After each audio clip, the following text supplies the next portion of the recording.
Good morning, everybody. It is 9:30. I'm going to open the public hearing. Thank you. I'm so sorry. The public hearing for Senate Bill 420. But before we do that, if you would please join me in the Pledge of Allegiance. I pledge allegiance to the flag of the United States of America and to the republic for which it stands, one nation, under God, indivisible, with liberty and justice for all. So the question is, do we...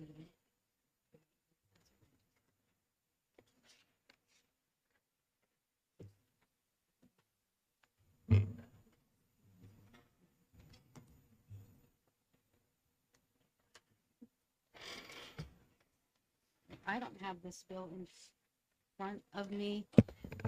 Senator, I'm assuming that you're the sponsor of this bill because I don't have it in front of me just yet. And before I go looking for it, I don't want to. No problem. I'm recognizing the right person, right? Yes, thank Okay. you. Okay. So, Senator, take it away. Thank you. Good morning, Madam Chair, and good morning, members of the committee. Just want to recognize I have a ambitious intern this morning. My fourth grader is joining me learning about democracy. This is Jackson. You say good morning. Welcome to the jungle. Yeah. For the record, my name is Becky Whitley. I'm honored to serve Senate District 15, which includes the wonderful communities of Bow, Concord, and Pennacook and Hopkinton. Today, I'm honored to introduce Senate Bill 420 to continue the work of the SB 251 Study Committee. This is a committee that passed last year, and we have been meeting in earnest. And I want to thank Representative Reed for all her hard work on the committee. This was a bipartisan bill to take a look at what is going on in our parole system. It's one of the most productive committees that I have been lucky to be a part of. But what we realized is that the issues are complex and that they require some additional study. We did produce a pretty extensive report, which I apologize I don't have with me, but I'm happy to send to the committee members afterwards.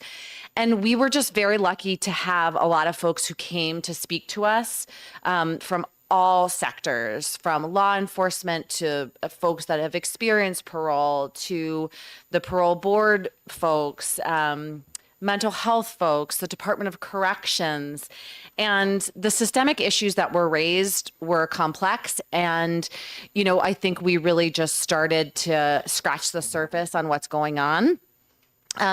Just sort of as background, the Council for State Government has been doing a lot of work collaboratively in New Hampshire to look at why we have sort of a higher rate of folks in our correctional settings that are there because of parole violations. We're just higher than the national average. And so the counties and now the state have been engaging in incredible work. The Department of Corrections Commissioner has really been at the forefront of this to sort of figure out why. I would say that and Representative Reed, can add to this. One of the biggest issues we identified as, that adds to the complexity of course, the entire correctional system, but the parole system as well, is that our correctional system has become the place where we are treating the mental health and substance misuse crisis. We are spending millions upon millions of dollars to treat folks in correctional settings. And that's complex and it's expensive. And so, and the parole system is just a piece of that. So that is a part of the puzzle that we continue to want to work on. We also thought it was important to continue this work because the Council for State Government has been working with the Governor's Advisory Commission on Mental Illness in the Correction System, but it's the Governor's Commission. And the committee members felt like we needed to continue that legislative oversight of this work in partnership. And that was also a suggestion of the Department of Corrections to continue that legislative involvement. So essentially what this bill does is just keep the committee alive, requires an additional report, and then repeals it. It was important because the last bill did not have a repeal. It was sort of unclear. It is nice to have an end date on these things. So it just extends it one more year. I'm happy to take any questions. And Representative Reed can also sort of speak to the effectiveness of the committee. Thank you so much for your consideration. Any questions? Just a comment. We Go ahead. worked, it was an all summer, committee, and Jonah was on it as well. And that was the prime driver of our problems faced, is the mental health and substance abuse. So I agree, it's. Seeing no further questions, thank you, Senator. Thank you, Mr. Chair. Anyone else wishing to testify on this bill who wasn't filled out a card? Seeing none, I hereby close the public hearing. And we are in recess till 10 o'clock.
I'm hereby opening the public hearing on SB 418, and I recognize Senator Gannon to introduce this bill.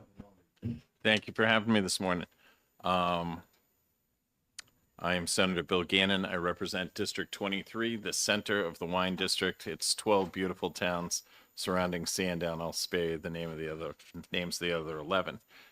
I come to you today with SB 418. It was a change from my original bill, and we'll stay away from that. The original one, I did want to test for THC limits because we're having a lot of driving problems. People are aware that it's very hard to test for THC. We have to bring specialists, but that's a bill for next year. I spoke to Commissioner Edwards, and we amended this bill, and now it is about increasing the length of suspension for refusing chemical tests of intoxication when arrested for a violation of New Hampshire driving. The bill, as amended, gives the judge discretion to suspend the entire mandatory 17-day incarceration period in favor of substance abuse evaluation and compliance with the treatment plan when someone is charged with aggravated DUI having a blood alcohol content of 0.16 or more. The stakeholders, again, with the Department of Safety, the New Hampshire Forensic Lab, and the New Hampshire Association of Police. According to the attorney for the Department of Safety, 7 of every 10 people arrested for DUI in New Hampshire refuse a chemical test. It's unacceptable. According to data from the Department of Safety, 127 people were killed as a result of crashes in 23. Even more were killed in 22, about 150.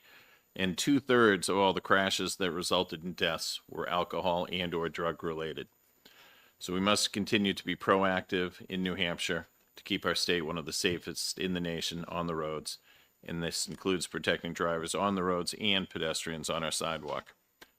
For me personally, since I've been young, if I'd go out, especially now, if I have a drink, I'm very aware that I should not have that second drink. And I probably have not had an extra drink many times for the last 40 years because I'm aware of punishment. So I see this as a very good deterrent effect. I think Assistant Commissioner Edwards will have more statistics and data on deterrence effects. And that's about where I am on the bill. But again, I thank you for having me this morning, and I wish you all a happy Easter. Thank you. Any questions for the senator? Seeing none, thank you. Thank you. Hold on, one question. Yes, ma'am. Thank you, Mr. Chair, and thank you for taking my question. Thanks, Ro. I'm just wondering, how does this interact with like pleading the fifth? Do you know what I mean? Like, is by taking a test kind of like forcing someone to, Well, you know what I mean? I think the commissioner will say again what I'm about to say, that the law in New Hampshire is if you refuse, it's an admission of guilt. So, yes, you don't have to take the test. Then you're going to get the consequences. That's the laws we've had on the books for as long as I can remember. Thank you. And just for clarification, the Fifth Amendment wouldn't apply necessarily unless you were in custody, and also where this is a privilege to drive, not a right. So it gets, there's a nuance in that. Thank you, Senator. Thank you. Next is, who's,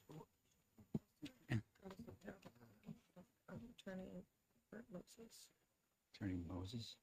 Attorney Moses? If I could just add to that, it's Go called ahead. implied consent. Yeah. Which is what you give when you get a driver's license, it's implied consent that you'll take these tests. That's the difference.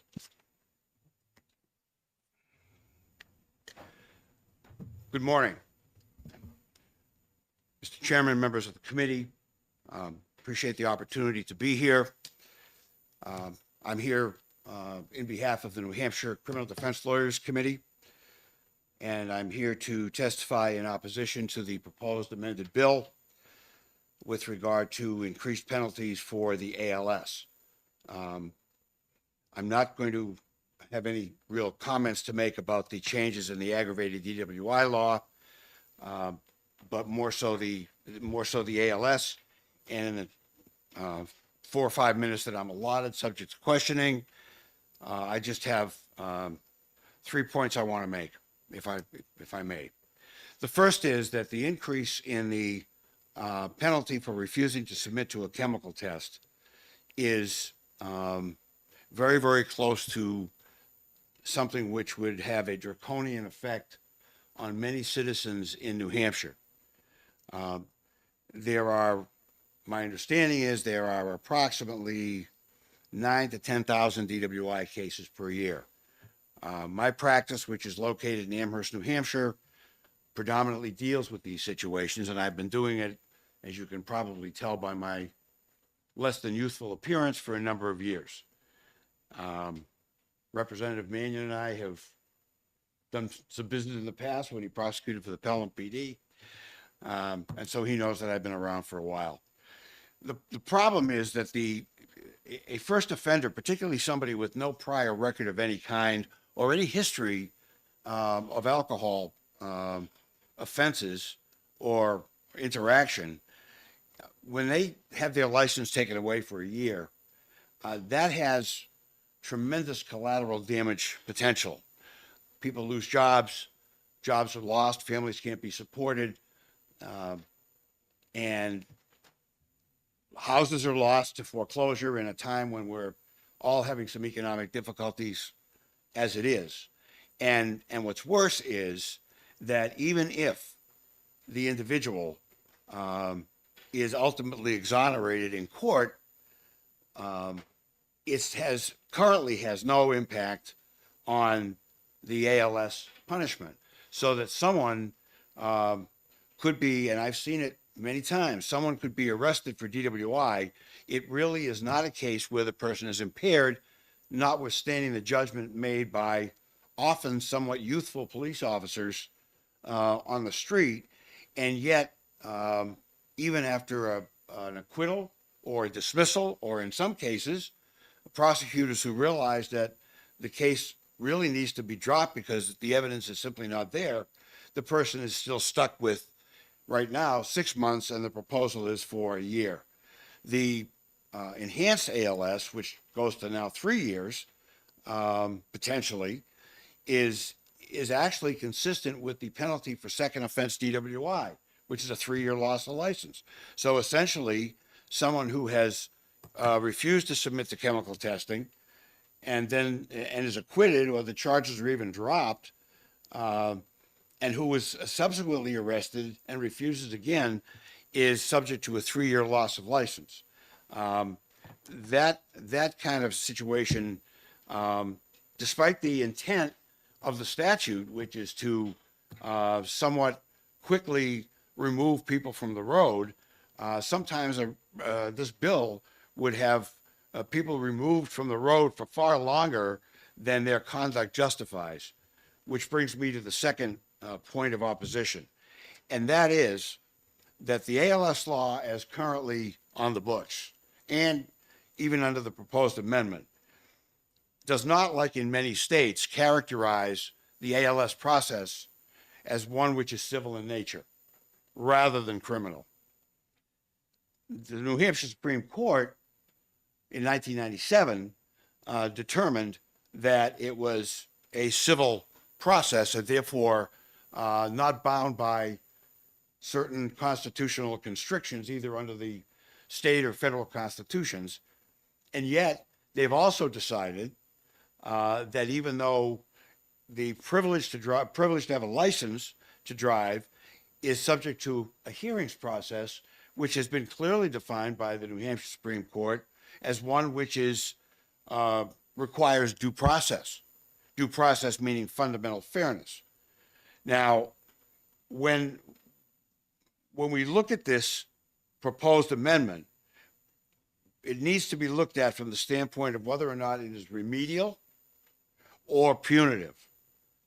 And why does it make a difference? Well, it makes a difference because when one looks at the intent of the statute, of the process, the ALS process, the intent is to quickly remove presumably inebriated drivers from the road, but at the same time, the effect of it can become so punitive that it crosses the line between a civil sanction and criminal punishment. And this is one of the, and it's very difficult to determine where that line is drawn. The statute, as proposed to be amended, in our view, is going to cross that line because even if the use of the phrase civil proceeding is accepted, and of course the courts do give significant deference to legislative bodies when it comes to statutory construction. And so if a statute were to say this is intended to be a civil sanction, courts will typically defer to that. Our statute, as currently enacted, as well as the proposed amendment, is silent on whether or not it's civil or criminal. Only the Supreme Court holding has what's determined it's civil. Now, even if the intent is written in as being civil, the ultimate punishment may be so punitive that it transforms that civil context to one of a criminal penalty, if you will, or criminal punishment. And that's what this bill will do if it's passed as amended, because the sanction is so severe that it cannot be said that it doesn't violate the Eighth Amendment to the United States Constitution. I would only like, and I will close subject to whatever questions the committee may have. If this bill is amended, and by the way, I digress just a bit. We have a whole lot of people in New Hampshire who have commercial driver licenses, a lot. I dare say that in my practice, probably 30 to 35% of the people I represent, and that's a lot of people. I probably have 250 pending cases right now, and many of them hold CDLs. The ALS form that's currently in effect makes no provision whatsoever, as do almost every other state, to advise a CDL holder as to the consequences of his refusal. And that, in our view, needs to be changed. Now, if it turns out, and it won't be resolved unless and until this bill is passed, whether or not it's going to require the intervention of a court to determine whether or not the new sanctions under the amended bill are criminal or civil. If it should be resolved by particularly an appellate court that it is a criminal sanction, then the Bureau of Hearings, who I understand is here with a representative, Attorney Casco, a good friend and colleague whom I respect greatly, they're going to completely be out of business because the administrative agency cannot sanction people with criminal penalties. And that's one of the things that may occur and may not have been foreseen when this process was undertaken to amend the statute. So I would respectfully submit that the ALS form, with its fine print on the back side that almost nobody, even some lawyers, don't understand, needs to be far more clear and needs to spell out much more what the potential penalties and sanctions are going to be so that a person can make an informed consent, which our Supreme Court has also said an individual has a right to do, is to make an informed and intelligent decision, particularly since they're not entitled to the right to counsel. And this comes around from the point I earlier made, that if it's determined by a court, which we believe there is a strong probability will occur if this amended bill with its somewhat onerous sanctions is passed, what has been the law since 1986, whereby people do not have the right to counsel when they're making a decision about whether to test or not, if that turns out to be a legal rule that it is criminal, then they are going to have a right to counsel. Because this is, as our Supreme Court has said, it is a due process matter which requires fundamental fairness. And so I would respectfully submit that much more is needed to put people on notice of what their choices are, what these sanctions will be. But this bill will do nothing to help that unless along the way the Department of Safety is tasked with the obligation to prepare a clear and understandable document which people who are being asked to submit to chemical tests understand. Lastly, it's been established over the years that changing the penalties for refusing has not increased the likelihood that people are going to take the tests. I can tell you, based on my own experience, that vast majority of people don't trust them. They don't trust the particularly the breath test, and with good reason. And so, given that, even if you pass this, it's going to be very difficult for us to envision any increase in the taking of a test. Also, the fact that the sanction can be reduced by 180 days if one pleads guilty or nolo is, we believe, unconstitutionally coercive. And so we oppose the bill on those grounds. I do appreciate the committee's time, and I probably used up more than the 5 minutes that I put down, but lawyers tend to do that anyway. Excuse me? Yeah, we round up by a lot sometimes. Nevertheless, if the committee does have any questions, I certainly would be more than happy to try and answer them for you. Thank If you. not, I'm concluded. Thank you. We have a few questions. With regard to this question, that seems to be the crux of your opposition with regard to it becoming a criminal matter versus a civil. With our implied consent law in New Hampshire, when you get a driver's license, you sign a document that says, I understand that I have to comply and consent to this test, and if I don't, there'll be penalties. And so they're increasing that penalty. So it's more contract law than criminal. And don't most contracts have a penalty if you fail to live up to the contract? I mean, they don't become criminal when a company says, you have to deliver X widgets by this date or you incur a penalty. It doesn't become criminal because it's a higher penalty. So how do you equate that, the two of those things? Well, actually, that's, to use your example, that's not entirely true, and I say that respectfully. There are a number of, for example, your contract example. Perhaps another example would be a non-competition agreement where let's say a doctor leaves a practice and agrees not to practice medicine within a certain number of miles for a certain period of time. Those contracts and the sanctions that are imposed can be so punitive that under contract law, which I readily admit is certainly not my specialty, but based on my recollection of contract law, can become so onerous that it becomes against public policy and therefore unenforceable. Similarly, a non-comp agreement in the civil context, if I leave a medical practice in Concord, and my non-compete says that I can't practice medicine anywhere east of the Mississippi River for a period of 40 years, even if I sign that, a court is never going to enforce it because we're talking about reasonableness in the contract context.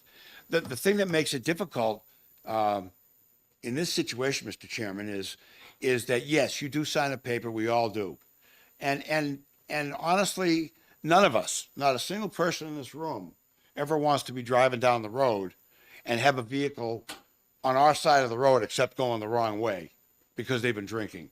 Nobody wants that.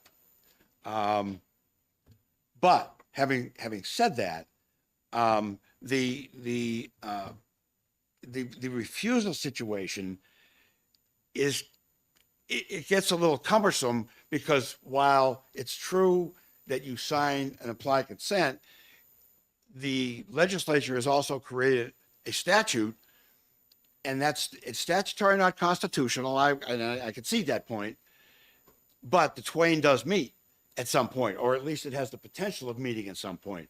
And so, yes, you've impliedly consented to submit to testing, no question about it. And as a whole line of cases from the state Supreme Court has said, however, the legislature has essentially given drivers the statutory right, which could be taken away technically, statutory right to say no. But as the court said, and I know citing cases is not going to impress anybody, but there are a couple of cases out there that say basically you have a statutory right to refuse, but it comes with strings. Strings are attached. And those strings are, first and foremost, a very rapid and potentially lengthy loss of license simply because you said no. But then we have the line of cases where the Supreme Court has not only recognized that you impliedly consent to submit to testing, but then they go on to say very clearly that the suspension of a driver license in New Hampshire cannot be undertaken by the appropriate agency unless that person is afforded due process. And when one talks of due process, as New Hampshire has defined it, that becomes something which is fundamentally fair, not only in the implementation of the process, but in the sanction which is imposed. And at some point, it becomes fundamentally unfair. And when that happens, it's very much like a contract which is against public policy. The sole difference is when you have something against the public policy, the contract is nullified. When you do it in the context of what we're talking about today, that's when it has the very serious and likely potential of becoming criminal, which is really going to turn things upside down, and it may not be something that the legislature wants to wade into, and probably the court doesn't want to weigh into it. But if this bill passes as is, it would be my expectation that it won't take very long to get challenged. That's not something that I mean to suggest. I'm not trying to be flip, but the very real possibility is there, and whether or not the statute, when passed, is going to remain viable is something I think that this committee needs to consider before making a determination about its status. Thank you. With regard to the public policy aspect, if it offends public policy, doesn't it have to be so bad? I think the term is so as to offend the public conscience. So do you feel like the 1 year automatic would offend the public conscience? I do. Okay. And our committee does, because there's no, if there was a provision in there, and far be it for me to, suggest legislative language, but if there was at least a provision in there, like there are in a number of states, where someone is subject to a significant penalty, which may be deemed to be civil, if the person is subsequently acquitted or found not guilty, or the case is dismissed, or the state using that arm of the executive branch of the government chooses to null pros, then there certainly should be something in the statute to ameliorate the damage which is done by the lengthy suspension. Namely, the ALS at that point should terminate. Thank you. My last question is, you brought up the CDL, which is interesting. The CDL, this would have serious ramifications for their licenses. Isn't the limit, what is the blood alcohol limit for a CDL holder? Isn't it like 0, or is No. it 0.02? It's much lower, isn't it? It is much lower. It is 0.04. 0.04. However, what's important to understand is that, and that's where some of the confusion lies, by the way, with the ALS form. But I'll get to that in a moment if you'd allow me. Sure, absolutely. The federal government, under the Code of Federal Regulations, has passed a number of regulations dealing with commercial driver licenses. that was sort of brought to the forefront when that tremendously unfortunate situation arose in Randolph. That came to the forefront. Now, New Hampshire has adopted the equivalent of those CFRs in addressing CDL drivers here in New Hampshire. And so when a person who has a CDL is driving one of two different kinds of vehicles, and it matters what you're driving, a little bit more to confuse these folks. If you are driving a commercial vehicle and there is an arrest made for a DWI, the limit for CDL is 0.04. That's the law, and we've adopted that here in New Hampshire. It is 0.08 for the legal limit, regardless of whether you're driving a commercial vehicle or not, for purposes of the use of that breath test in a subsequent court proceeding. If you're driving a personal car but possess a CDL and you refuse to submit to chemical testing, by law, the driver license, assuming a first offense under the current statutory scheme, your driving privilege, your driver's license is suspended for 6 months, but your CDL is suspended for a year. Just as importantly, a refusal to submit to a chemical test by a CDL holder, regardless of what type of vehicle they're driving, is considered to be a serious or major offense for purposes of CDL sanctions. And of course, we understand why. We certainly don't need someone. I beg your pardon? The automatic 1 year for the CDL and the serious offense, that's under the CFRs, correct? It is, but we've adopted that. Okay. And the problem with that is if someone were to, for example, refuse but not be convicted, and then subsequently be convicted, that would be 2 serious or major offenses, and that's a lifetime suspension. Subject to, you can petition to reinstate after 10 years, and that's fine if you're 32 years old. It's not so fine if you're 62 years old. So the CDL, and there's a lot of confusion, and I've represented a whole lot of clients who have CDLs who have refused chemical testing, notwithstanding that the DSMV 426 form says 0.08. And I have obviously I didn't bring it with me, but I can tell you I have a body-worn camera video of a conversation that occurred in the case that I just resolved, where there was a discussion between my client and the police officer, and he said, I can't take that. The 08 doesn't mean anything. It's 0.04. He was in his own pickup truck. But he thought, I have a CDL, and they told me 04, no ifs, ands, or buts. So I'm over 04, but I'm under 08, but I can't take your test because I'm over an 04. And most police officers, with all due respect to law enforcement, they don't know a thing about the CDL penalties. And my understanding is, I don't even know if they're taught that at standards and training during the DWI training component. So it seems to me that at the very minimum, there has to be a change in the form whereby it says something like, if you are a CDL holder, then this is what you need to do. And there are actually several examples in states like Georgia, Wisconsin, and Ohio, where the form actually has paragraphs dealing with, are you under 21? Do you have a CDL? That type of thing. Do you have a prior offense? And the person who is asked to sign the ALS form indicating choice of taking or refusing a test also is required to initial an applicable paragraph so that there won't be any question, should there be a challenge later on, as to whether or not they were properly advised of what sanctions apply to them. Thank you. Representative Stone, you have a question? Thank you, Mr. Chair. Thank you for taking my question. As a practical matter, in your experience, how often are ALS hearings going forward these days, or are they negotiated away as part of the resolution of the case overall? The easy answer to that is a number of them don't go forward because the regulations of the DMV provide for the withdrawal of ALSs under 2 circumstances.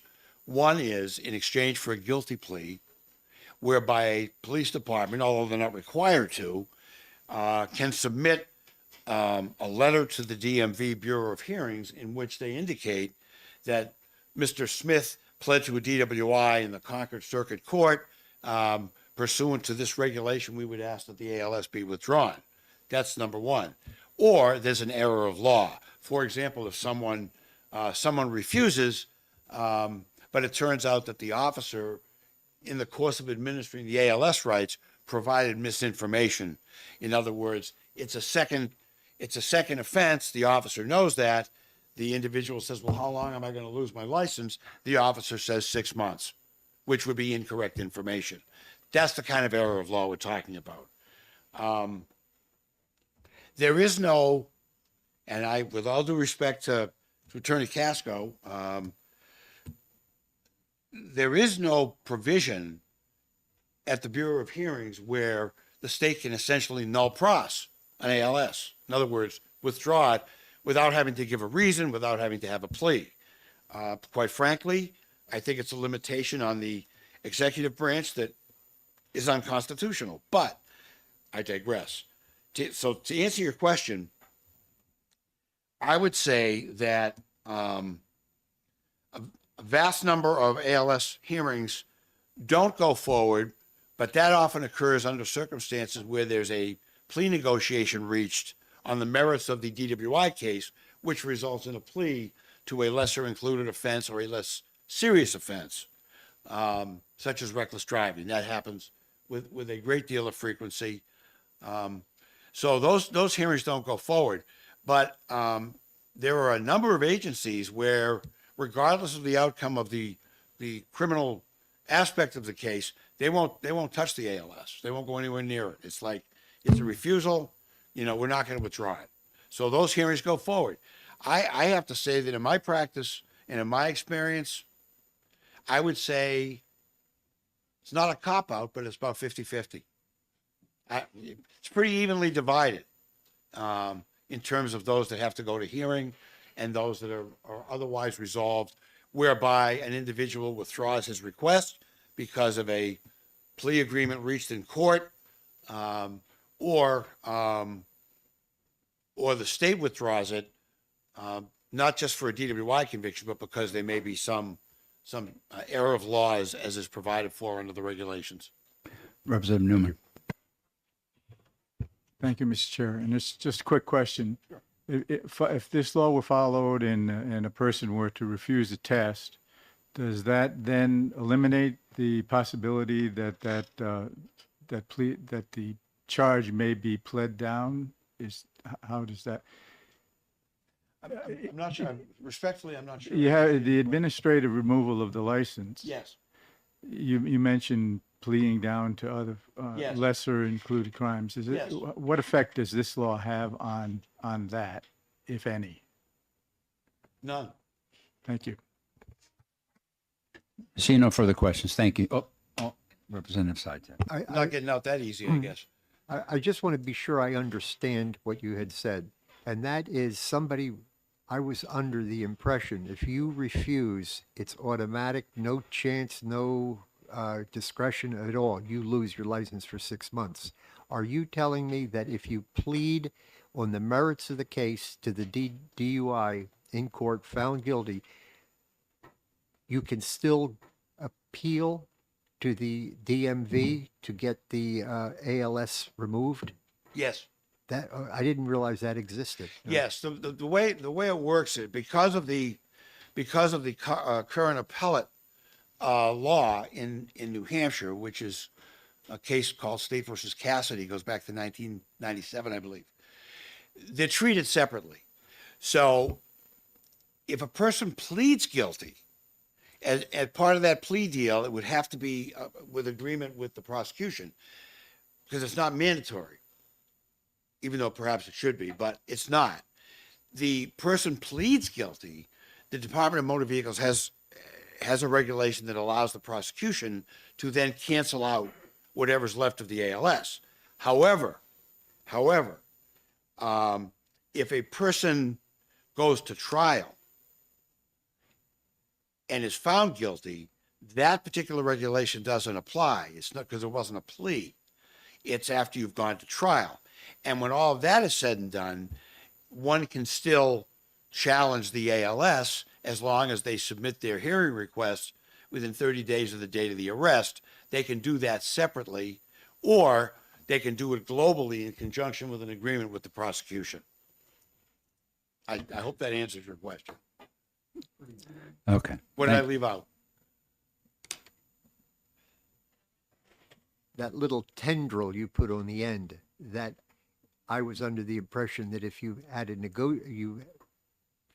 pled guilty, had a deal with the prosecution, the ALS was a separate issue, and part of the negotiation of the accepting the guilty plea would be that the prosecution would move to get rid of the ALS. Now you said the little hook was that even if you go to trial and are found guilty, they can still, that's a new element you brought in.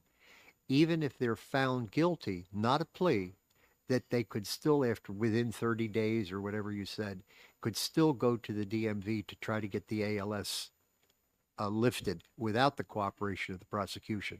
Is that true? It is. Because the regulation uses specifically the word plea, and so it limits the ability to withdraw the ALS to a circumstance where there's been a plea, not a trial. Thank you. No further questions. Thank you. Thank you, sir. The chair calls Lieutenant Chris Storm and Chris Casco.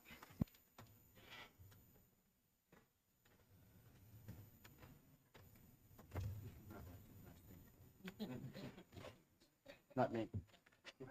Well, I wouldn't expect that.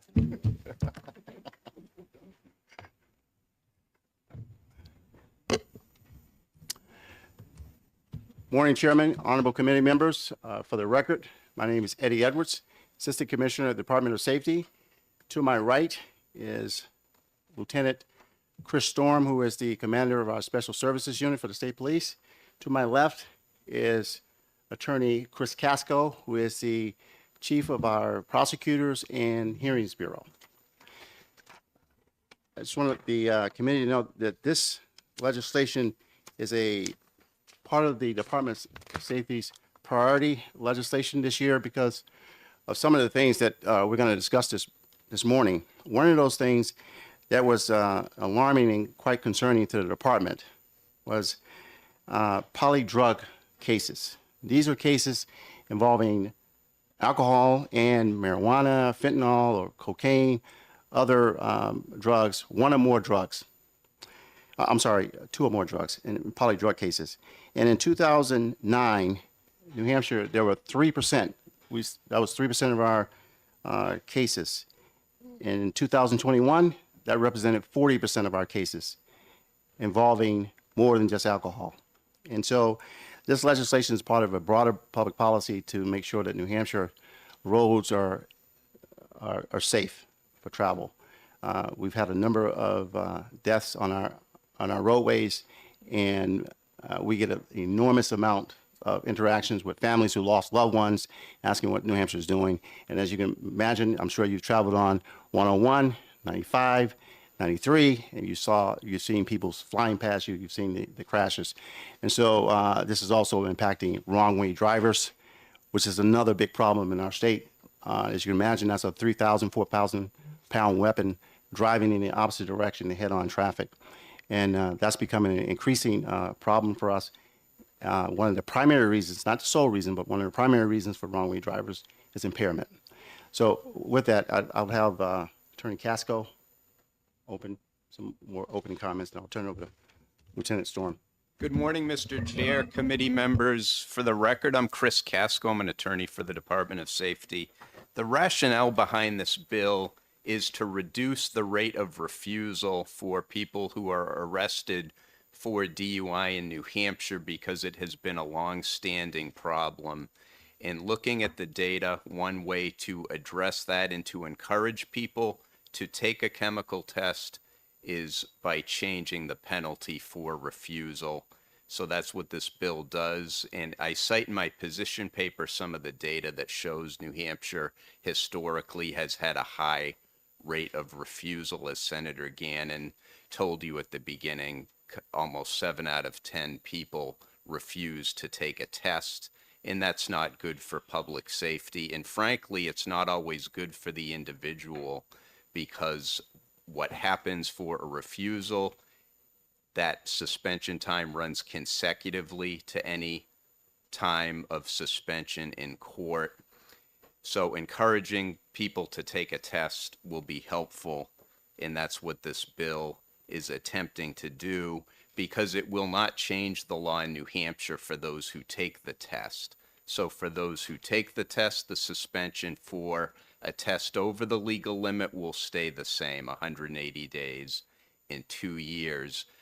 Because what the data has suggested, that states that have a more significant penalty for refusing, like Vermont, our neighbors to the north, they have much higher suspension periods after first offense. They have a lifetime suspension and also a lifetime suspension with no right to get your license back ever if you have subsequent refusals. So the data would suggest that making a more significant license suspension penalty will encourage people to take a chemical test after they are charged with DUI. Another thing that this does that I don't think anyone has touched upon in terms of making something a second offense, this will add those who have a refusal in another state will be a predicate offense to make a longer suspension period applicable, whereas under current law, it needs to be a New Hampshire refusal or a New Hampshire prior DUI conviction.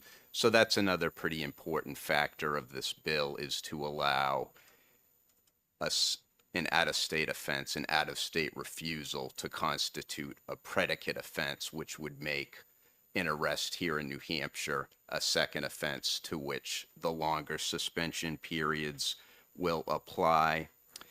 Another way that this bill encourages people to take the test is with the current administrative rule that Attorney Moses did do a good job of explaining, was the withdrawal of the ALS that can happen under the administrative rules of the Department of Safety.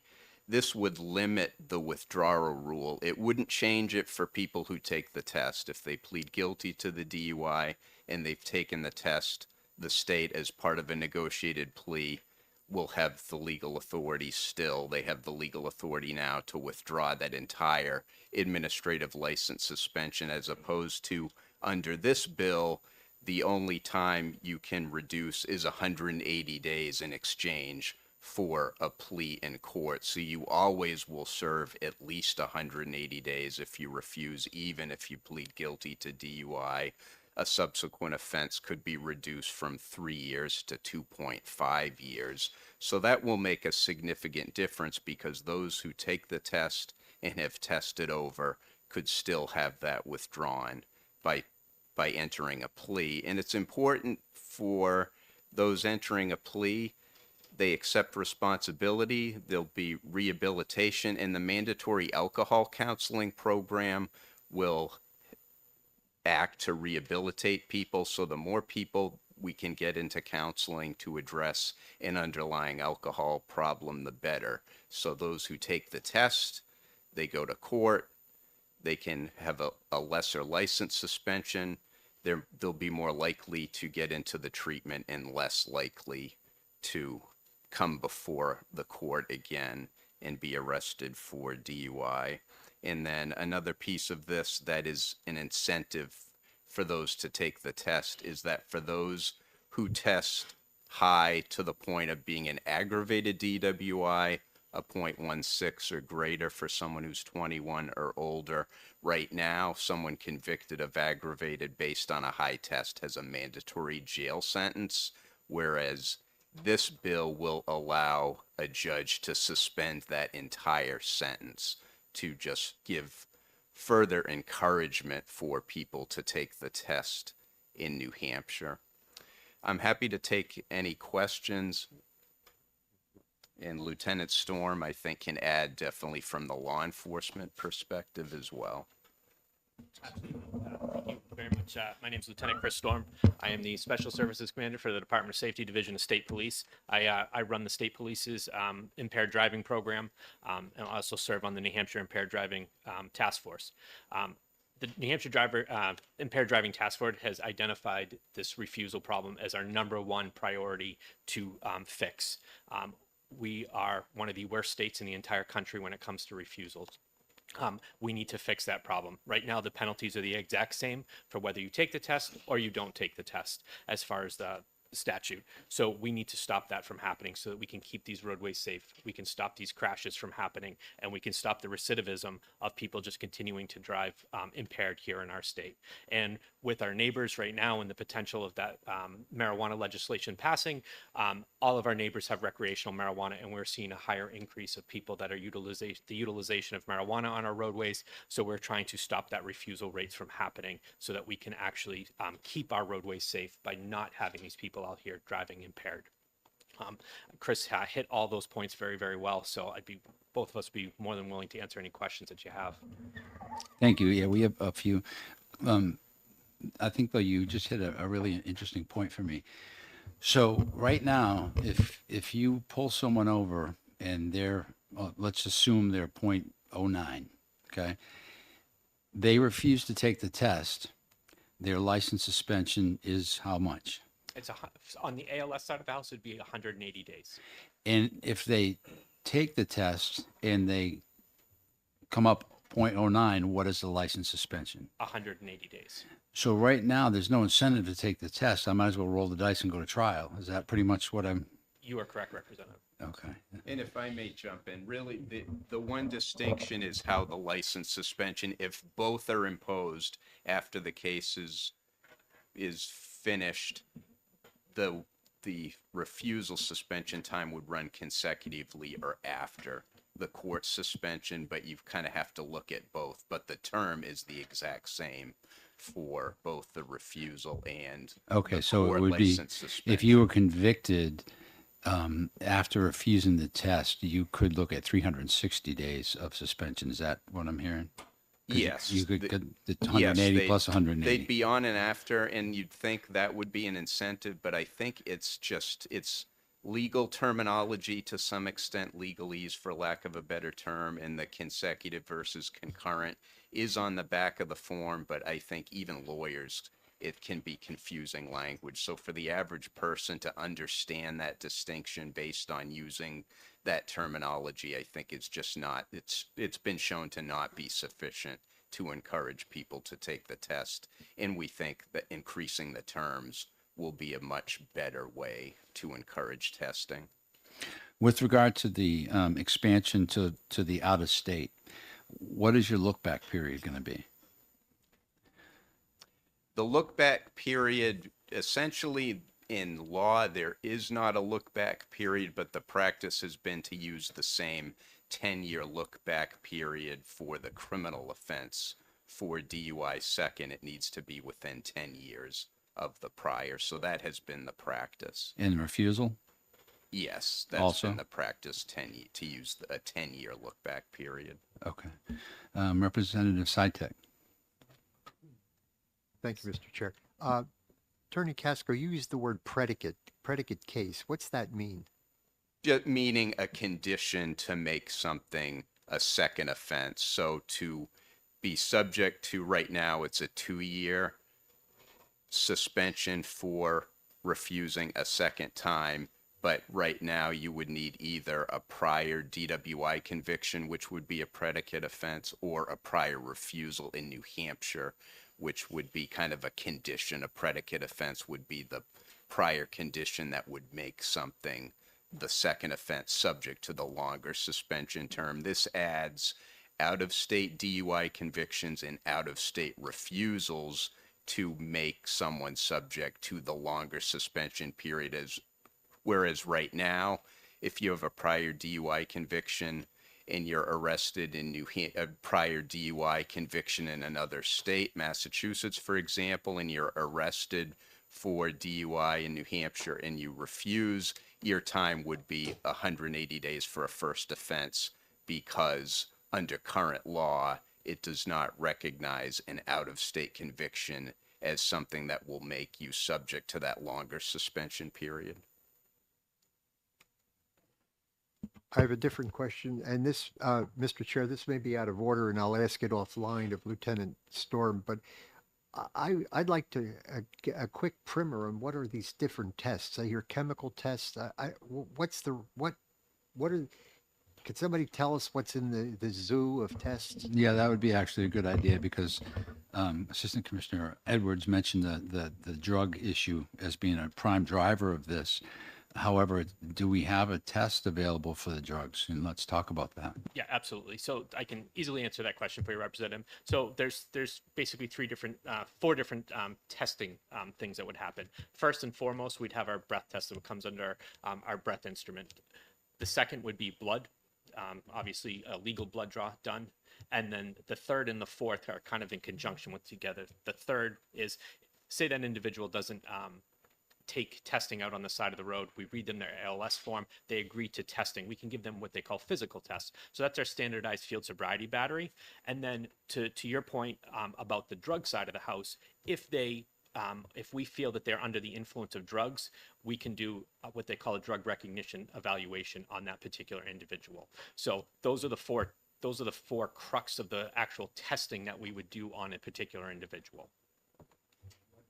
Can you explain the drug recognition? Sure. It's basically it's a national program that is a 12-step process that we go through, that anybody that we believe that is on something other than just alcohol. So once that person is determined that they are not impaired by alcohol, and we believe that they are impaired by a particular drug, we'll do a 12-step process to them that will be able to show the signs and symptomology of that they are under the influence of 7 different drug categories. And basically every drug category that will impair your ability to drive would fall under one of those 7 drug categories. And have the courts recognized the evidence of those tests as being admissible and reliant? Yes, Representative, they have. Thank you. Representative Stone. Thank you, and thank you for taking my question. My basic question is has there been a huge increase from the Department of Safety administering blood draws versus intoxilizer use? I believe we have that data for you. I can tell you right now, the state of New Hampshire as a whole, not just the Department of Safety or the troopers or anybody that works for us, the state of New Hampshire as a whole does about 1,750 blood draws per year. So from all agencies that would do a legal blood draw, we're doing about 750. As far as our breath testing, do you yeah, I can't tell you exactly how many we're doing. We average in the state roughly around we've decreased a lot in our DWI due to manning and so forth. But last year we were somewhere in the 3,000 range for total DWIs that were brought into actual ALS forms that came into the to the DMV. Thank you. Representative Murray. Thank you, Mr. Chair. Thank you for taking my question. This might be kind of silly, but I'm wondering why you want to incentivize someone taking the test if it's an admission of guilt to not take the test. Like if it's like kind of either way, I'm kind of confused. Like why? So that's a great question. So on the administrative side of the house, the test or no test actually kind of doesn't matter. But on the criminal side, when we're actually in front of the best evidence is obviously showing that impairment level. So to be able to prove that case and to make it so it's absolutely proper, the best thing to do is to have a test to show that that particular individual was under either alcohol and or drugs. And if I may add to that, Representative Murray, I think a reason to incentivize really for the citizens' benefit is that there's a perception out there and misunderstandings about how much alcohol equals an 08. And some people will think, geez, I had 1 beer. I might be an 08. They get stopped. They get arrested. They don't do well on the field sobriety tests. And if they're always told, oh, you just refuse those, that person who may be well under the legal limit is going to refuse and be in the system. So it gives them an opportunity to show the officer that they're actually not impaired and they won't end up in the system. So that's another good reason for testing in New Hampshire and to not have this misunderstanding of, oh, you just always refuse that, which I think in New Hampshire to some degree, that's what the public thinks. You just refuse that. Representative Prue. So I heard testimony about the form that it doesn't really very explicitly say what happens if you refuse. Is there a way we can make that clearer? So say, this is the option. If you take the test, you could be subject to this. If you refuse the test, this is what's coming. Nice big bold so they get it. And I also agree with you. The word on the street is just refuse because it works out better for you. Sometimes it does, I guess. Sometimes it doesn't. But that's what a lot of people believe, and I'm not really sure why. If this law is passed, we will be changing our form. The forms are laid out in rule, and that form will be changed to reflect the new changes. And there will be a public hearing at the department for that, and it'll go before GLCAR. So we'll make sure that those changes are made. Representative Muse. Thank you. The refusal rate, which seems to be drifting somewhere between 70 and 80%, seems really, really high. But there doesn't seem to be a huge amount of difference between New Hampshire's current statute and other states that have refusal rates that are actually much lower. One of the things that I'm really curious about are there other factors in addition to the severity of the penalty that impact refusal rate?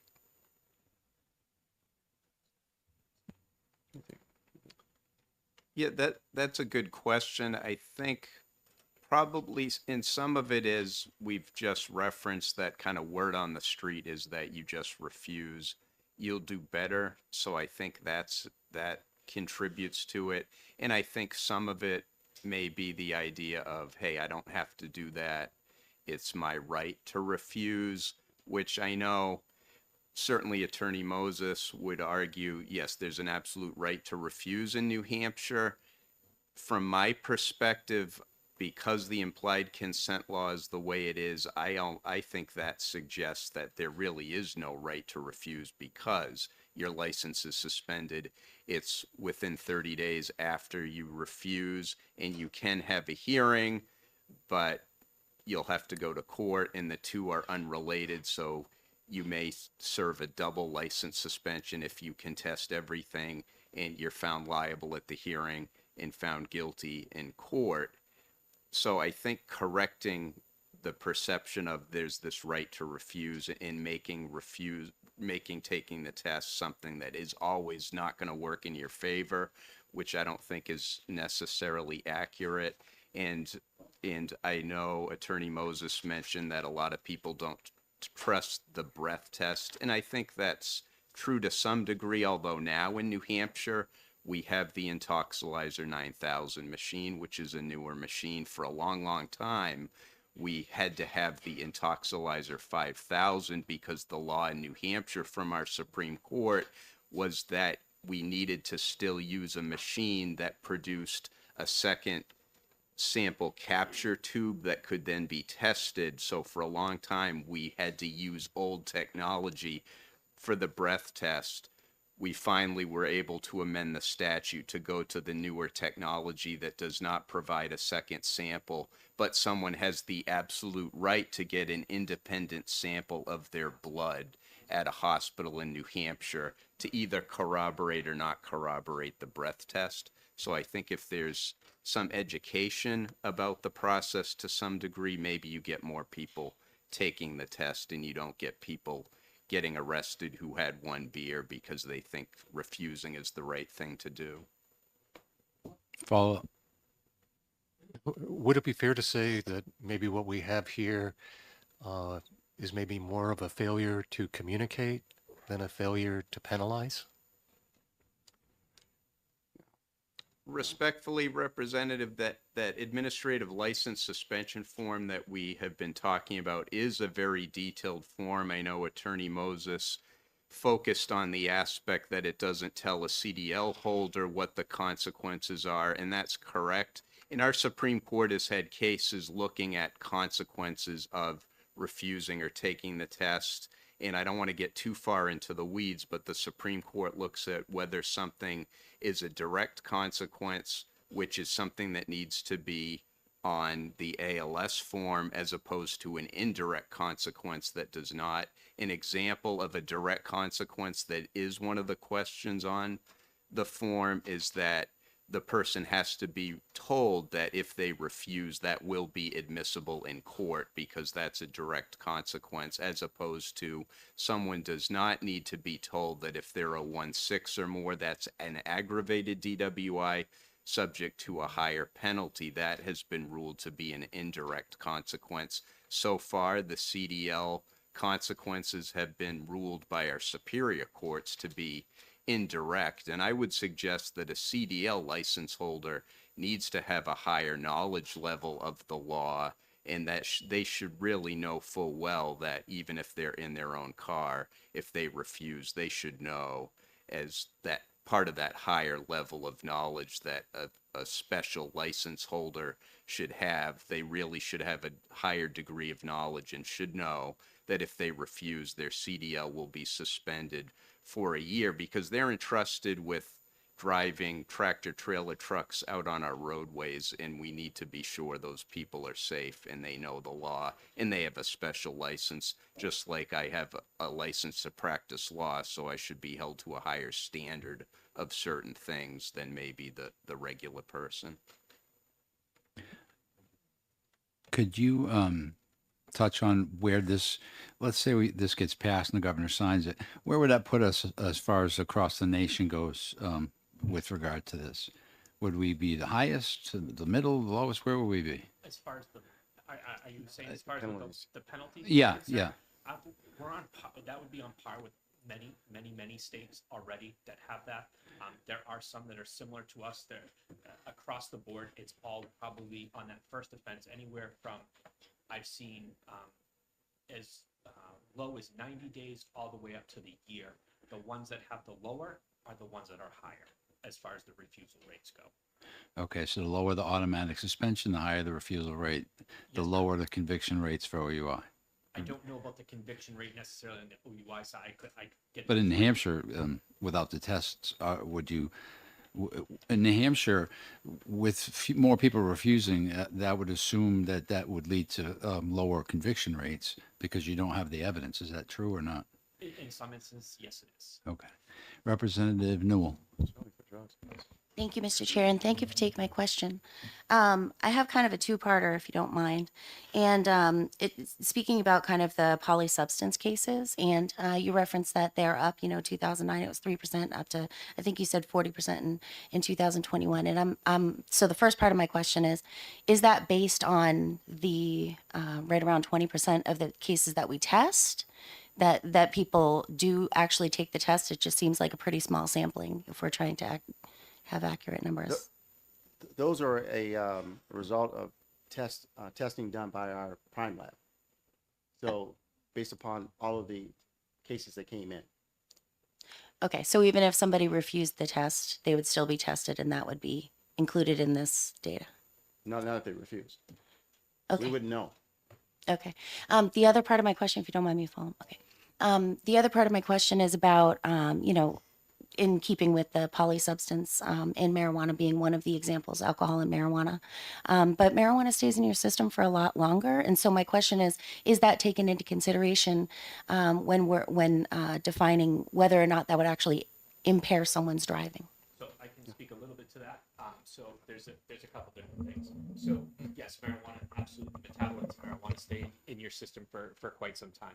The actual ingredient, delta-9 tetrahydrocannabinol, the actual impairing ingredient actually doesn't stay in your system very long. So we hopefully get that blood tested quickly, hence part of the need to have a no refusal side of the house so we can actually get that evidence. The carboxy and hydroxy metabolites do stay in but those are not impairing substance. It just basically shows that there was a presence or that you actually had done that. But the actual impairing ingredient, that delta-9 tetrahydrocannabinol, that's what we're actually looking for.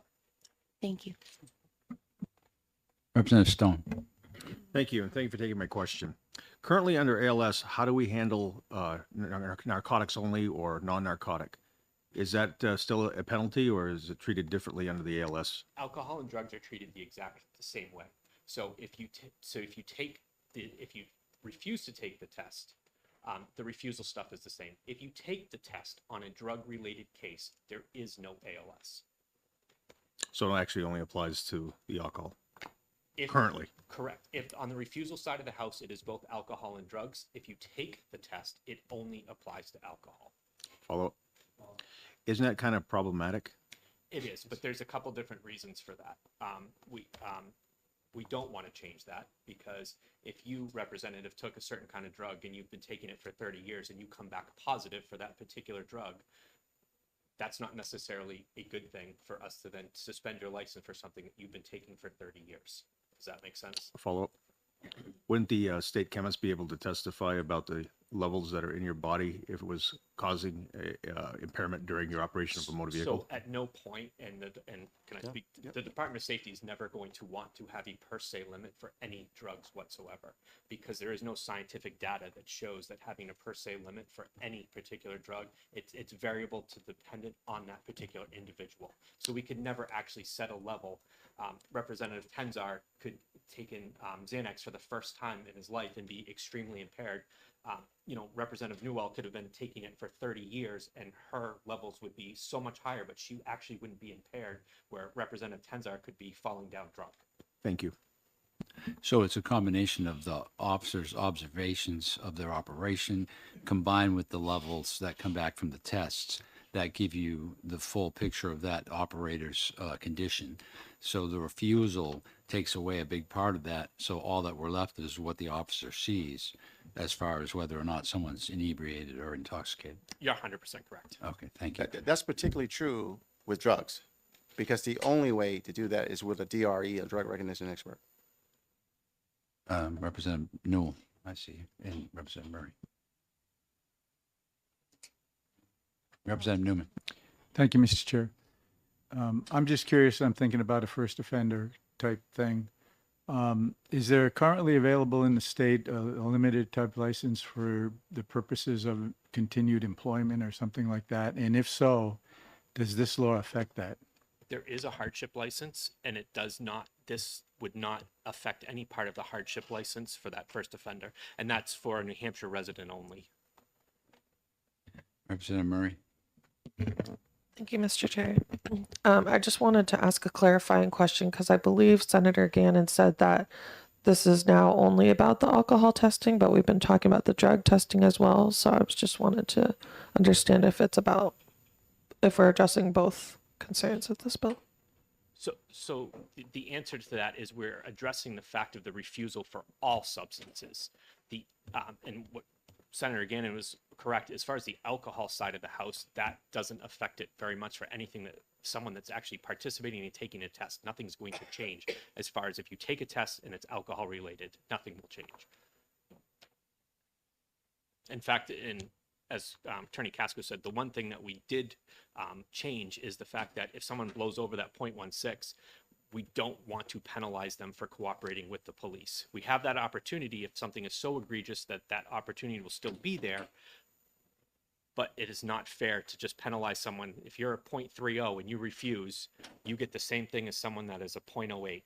If you take the test and you're cooperating with the police and you come back at a 0.16, now we're going to send you to jail. We didn't find that to be, and I think everybody would say that that's not a fair thing to do. We still have that opportunity if the case is egregious that you would have to end up going, because it's still aggravated DWI, but we will be able to suspend that jail sentence for someone that's willing to cooperate and help and basically take ownership for what they've done. So for clarification for the committee, this would stiffen the penalty for refusal, but at the same time, it gives the opportunity to take away the minimum mandatory on the aggravated OUI, because currently if someone's aggravated, it's an automatic sentence to jail. Correct. And if they take the test and they're over that, the judge can use discretion and say, okay, no. That's 100% correct. So, okay, thank you. Any further questions? Representative Pratt. Thanks for taking my question. You were talking about testing. Do you use like urine testing vans for commercial only? So What is? New Hampshire is no longer a urine state at all. Oh, they're not? We do not test urine at our state laboratory, other than through the Department of Corrections for certain parole. But as far as impairment or out there, we do not use urine anymore. Okay, thanks. Thank you for your testimony. Tim. Thank you for your time. Thank you all. Anyone else? Is there anyone else wishing to testify on this bill who has not filled out a pink card? Seeing no one else, I hereby close the public hearing. What do we got next?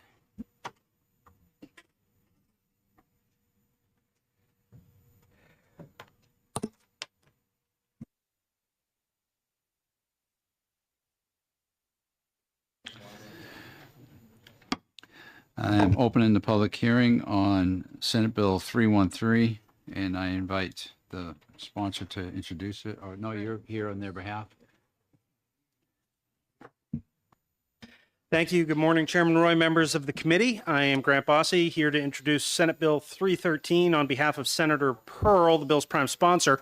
This bill is a request from the Department of Corrections to update our criminal code to reflect the realities of the 21st century. Minimus, a term I didn't know until this bill was filed, is a legal term for the official documentation accompanying a person convicted and sentenced to the Department of Corrections. Current law requires the clerk of the court to deliver a copy to the Department of Corrections, but does not specify that such delivery can take place electronically. During the pandemic, the courts and corrections system greatly increased their e-filing capabilities and found that this method worked quite well. But while the statute does not prohibit electronic delivery of sentencing documents, it doesn't specifically mention them either. SB 313 would clarify that electronic delivery is allowed. The bill also requires delivery of minimus to the arresting municipality and requires DOC to examine the documents to ensure their authenticity. SB 313 would clarify RSA 662, 8, and 9 to better reflect current practice and to ensure that communities receive notice when people they've arrested are sentenced to state prison. If you have any questions, I would defer to the department or make sure Senator Pearl gets you an answer. Senator Pearl thanks you for your consideration and support of Senate Bill 313. Thank you. Thank you. Who's up? And the chair recognizes Jane Graham.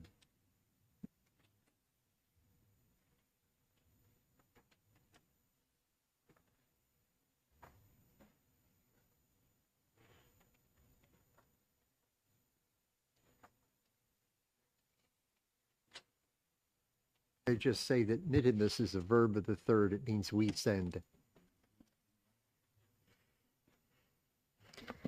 Good morning, Mr. Chairman and members of the committee. My name is Jane Graham. I am the Strategic Communications Administrator for the New Hampshire Department of Corrections. The New Hampshire Department of Corrections asked Senator Pearl to bring this bill forward. I don't want to get too much into Mr. Bossy's testimony because it's pretty much the same as the one that we have prepared. This is just a updating the language to specifically mention that we're allowed to accept a minimus electronically. So we are getting that sentencing document primarily electronically directly from the court now, whereas in the past it would be hand delivered with that endorsement from the sheriff. I'm happy to take questions. So just for clarity for everybody, all this is doing is bringing our paper system electronic for handling meds. Is that? It is, yes. Okay. Any questions? Seeing none. Thank you. Oh, Representative Jammer. You turned your head just as I waved. I didn't recognize you with the haircut. Okay. Thanks. My only question is, it says here, the department is committed to carefully examining each minimus received through electronic channels to ensure its authenticity. Can you speak to how you're doing that? Is it like a follow-up phone call? The minimus is coming directly from the court system, so we're receiving it directly from the clerk of the courts, so we can see where it's coming from. Thank you. See no further questions. Thank you. Thank you. Anyone else wishes to testify on this bill who hasn't testified? Seeing no one, I hereby close the public hearing. See 11 bill commissioner fees. That I open the public hearing on Senate Bill 425. Do we have any cards? Anyone here wishing to testify on Senate Bill 425? Anyone on the committee know anything about Senate Bill 425? Well, I have a conflict. I'm not sure whether I'll participate or not, but shouldn't we wait for 318 to come back from finance before we do anything with this? Well, that would assume we had a public hearing and didn't got to an executive session. But yeah, are you going to introduce this one or? Yeah. Yes. Oh, it is yours. Okay. I have learned a lot here this morning, so it's like you're doing a good committee here. This is relative to bail commissioners' fees. I happen to know some of them are behind me, a lot of bail commissioners, and I've watched the last dozen years or so as they've been paid the same $40, no gas. And there is a lot of talk that eventually maybe we'll have a whole different system. We'll have paid, more educated or something, bail commissioners. But at the moment, and we've been doing this year after year, we're not giving them any more money. We don't give them mileage. The cost of living, you couldn't probably tell me, Representative, $40 12 or 14 years ago. It's probably should be 80 to 100. My local bail commissioner, who will be speaking behind me, goes out many Saturday nights at 2 a.m, drives to Manchester, interviews the person, sees if someone who should, it can be a criminal case, could be something. He has to decide whether or not, in many circumstances, whether or not they get out or not. And so he has a huge responsibility, very important to our community. It's part of the bail problems probably that we're all trying to address in other bills. And he's getting $40. And that's so by the time he drives to Manchester and is home, he's probably spending $10, $15. They don't get paid every time. So now you're down to $25 sometimes for something that could take him 1 or 2 in the morning. He gets home at 4 or 5 in the morning. He's walking out there with $25 maybe. So we think until we address what we really want to do with bail commissioners, whether or not that's going to be a much more educated force who has criminal degrees and something pertaining to this. But in the meantime, while we're dealing with the system and the people we have are doing a great job, the $40 just isn't commensurate with the responsibilities and the costs they have. So we, in the meantime, till we address it in a more detailed fashion, would like to pay them slightly more. Again, it's including their gas mileage, which they don't get a separate fee for. So 40 would like to make to 60. Still not even near keeping up with the cost of living, but just recognizing these people that they're doing a hard job. If we paid these people $100,000 each, this is roughly 100 of them, plus benefits, we're looking at $10 to $15 million with benefits. We're saving it. He's going out and he's collecting on his own on a credit card. So we're saving the state probably $10 million a year. It's a wonderful system for us financially. We can get into details whether or not it's the best system. But in the meantime, would like to, the gentleman behind us will be testifying. They're losing bail commissioners all the time. The burden is going on an aging group of people to turn out at 2 a.m. And it's not sustainable. But in the meantime, some of them are leaving because of this $40 is all they're getting. Would like to retain the ones we have as long as we want to keep this system in place. And that's all I really have to say. Thank you, Senator. And I'm pretty sure that every version of the bill that's flying around all raises their pay. So Okay. we're very friendly to that idea. Okay. Thank you very much. Thank you. Sorry, I thought it was clear. You're up. Did you get a card? Sir, before you leave, could you fill out one of those pink cards so we have them for our records as to who testified? You don't have to do it right now. Just, before you I leave. didn't know. That's okay. Hi, my name is Eddie Mensis. I'm from Sandown, New Hampshire. Been a bail commissioner for 8 years. And longer as each day progresses. It's a fascinating job. I believe you're a bail commissioner, Mr. Stylek. So it's a learning curve when you first get appointed. I'm very knowledgeable in the law. I make it my duty to know what's going on and how to implement what I have to do. I know we're only here for the money aspect of it, and it is low. There's no question about it. Everything that the senator said is true. But in our family growing up, when you take a job, you do the job to the best of your ability. That's how we were raised. I know some of my fellow bail commissioners that aren't doing it anymore. It was the money issue that dissuaded them from continuing. And they were extremely knowledgeable and people that I bird dog with to learn the process. Of course, once I did learn the process, they changed the paperwork a year later. But you just keep learning and helping other bail commissioners when they call you. The ones with the extensive knowledge get the phone calls from people who are just coming on board to actually what to do in certain instances.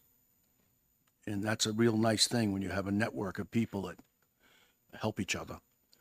I hope you all appreciate what we do, and we do it to help the police, the state police, the sheriff's department, and we're basically on call 24 hours a day, 7 days a week.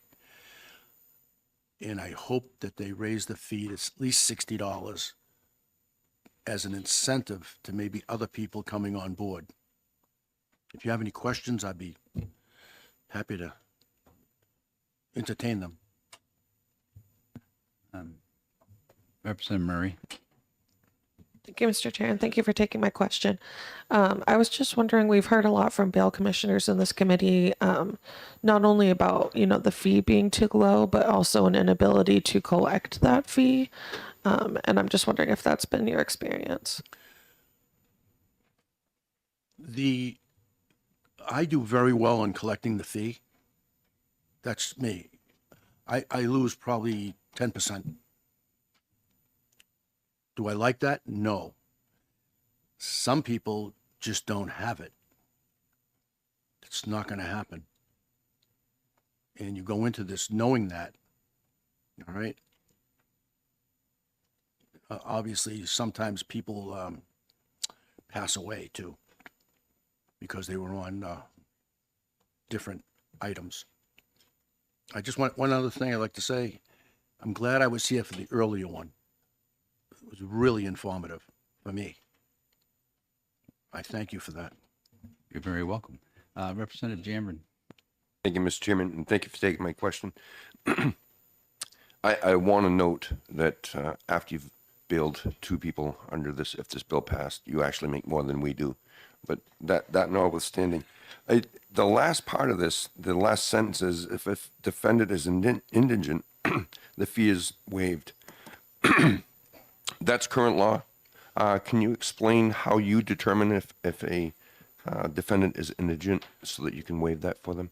The judge, when they go to court, the judge determines that, from what I gather. Thank you. And my understanding is when you make contact with them at the police station to state their bail, what the bail conditions will be, that is when you take that fee, correct? Correct. If they have it. Thank you. Seeing no further questions, thank you this morning for coming in. Thank you, ladies and gentlemen. Is there anyone else wishing to testify on this bill who wasn't testified? Seeing none, hereby close the public hearing.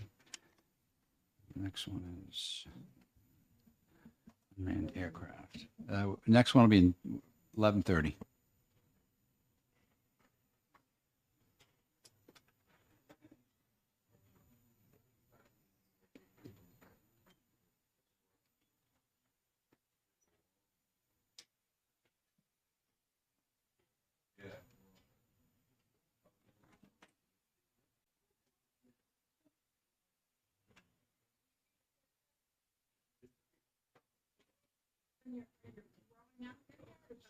Oh, no, I've got to get it.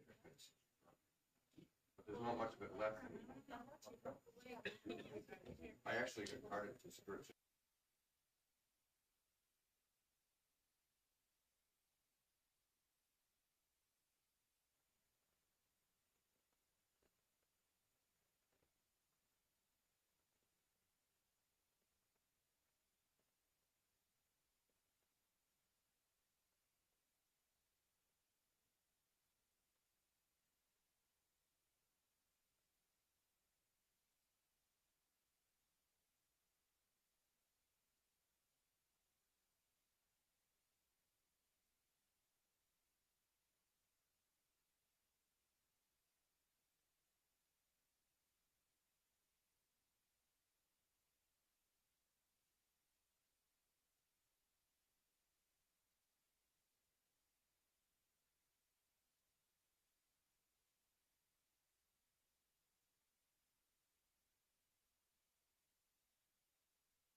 that, I'm opening the public hearing on Senate Bill 460, and I recognize Senator Carson to introduce her bill.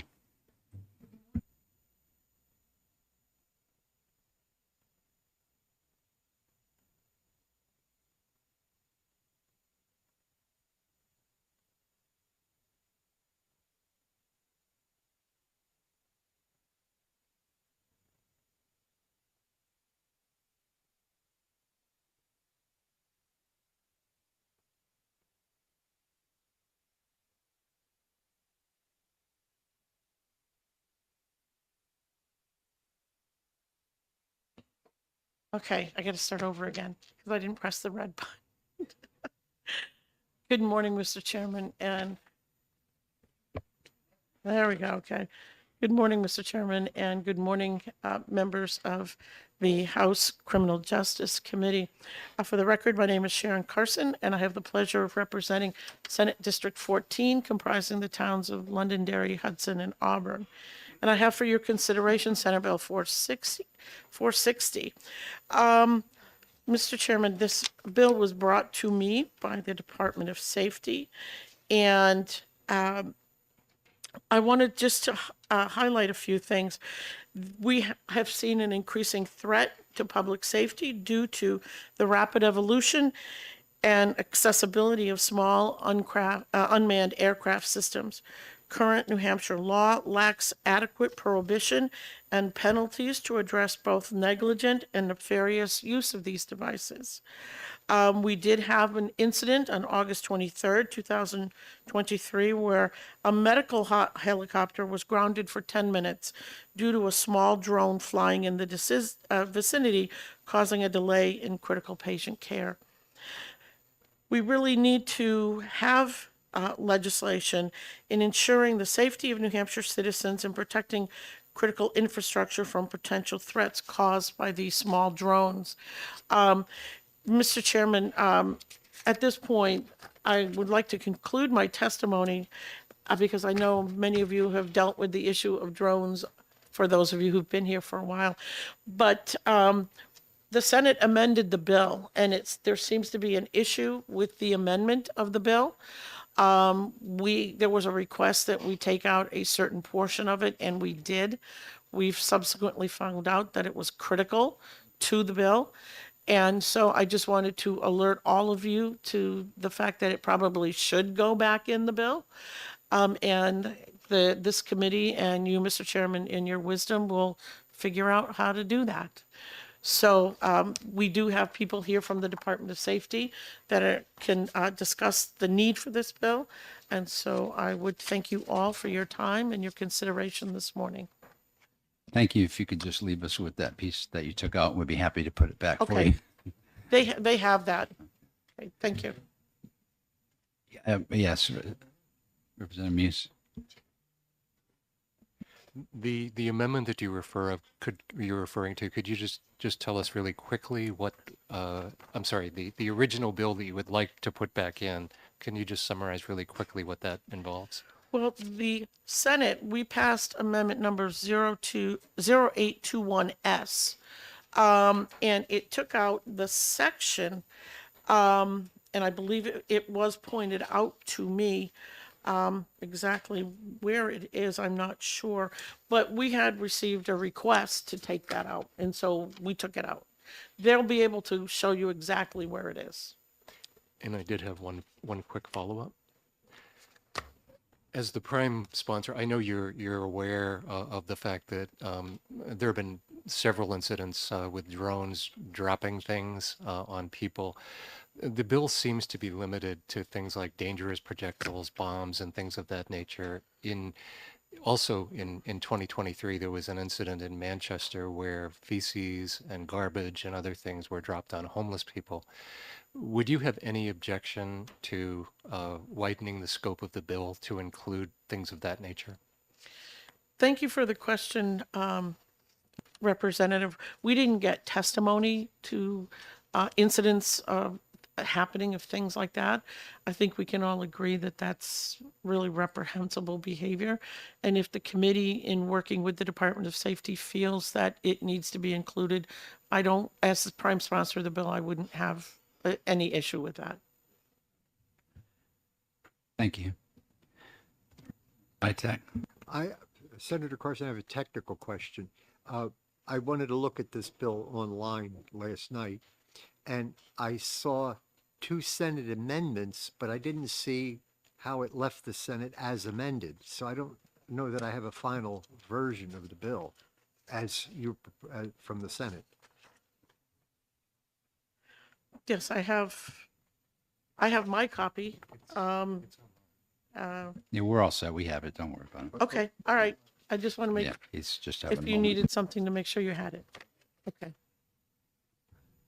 Thank you, Senator. We're good. thank you very much. Chair recognizes David Cover. What is that? Colvin. Yeah.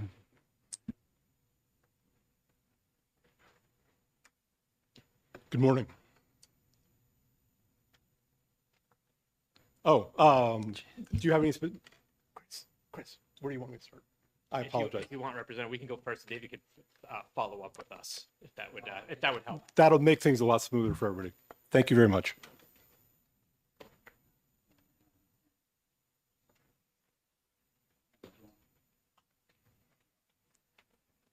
Morning. I have some handouts for you folks. Adam.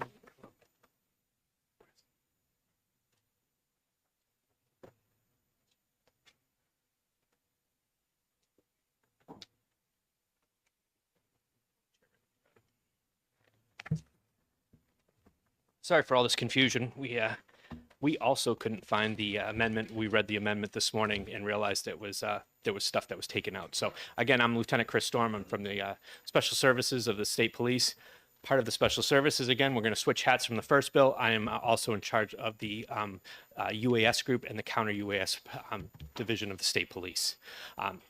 To my left is Adder Sardelli from the New Hampshire Fusion Center to talk a little bit about some of the threats that we are seeing with the UAS and why this bill is so important to be able to pass.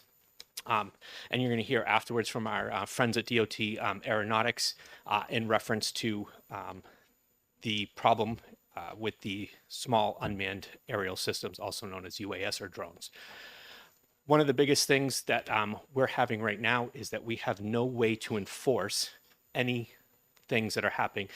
To Representative Muse's point, that situation that happened in Manchester, we're absolutely aware of that. That's absolutely reprehensible, and we need something to be able to go out and actually enforce those federal laws.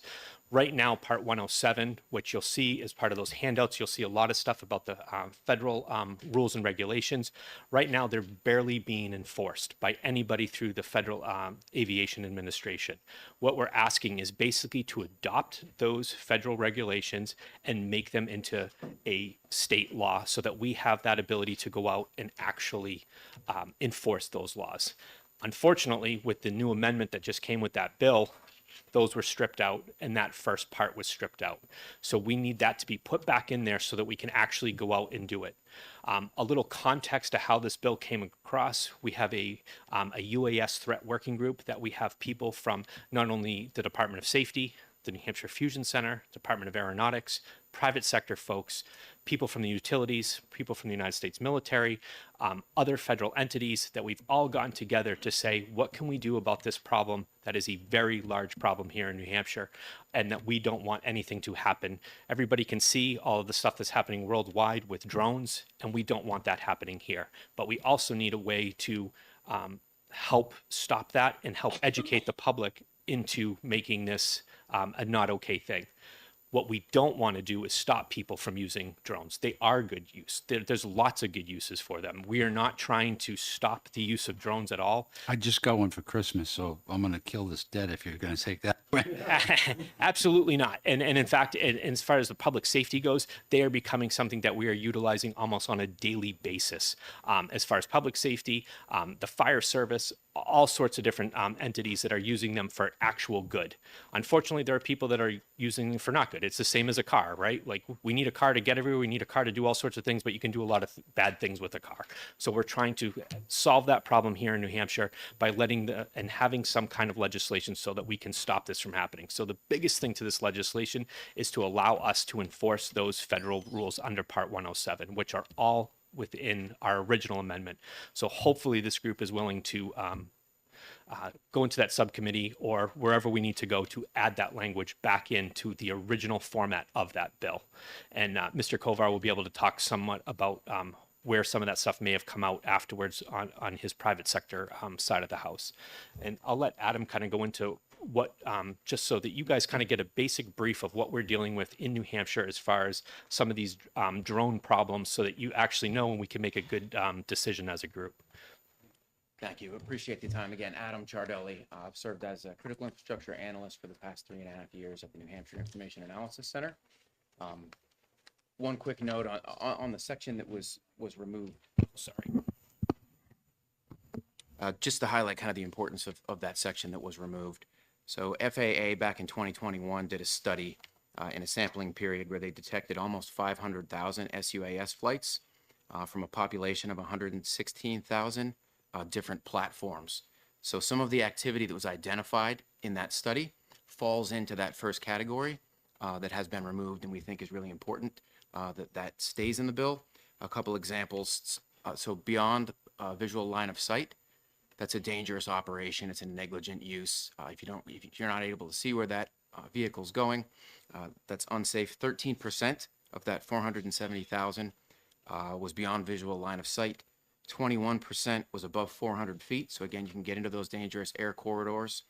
And 25, so a quarter of those flights were conducted at nighttime. So those are in the category of the restrictions from that first section that we really think are important to have in there.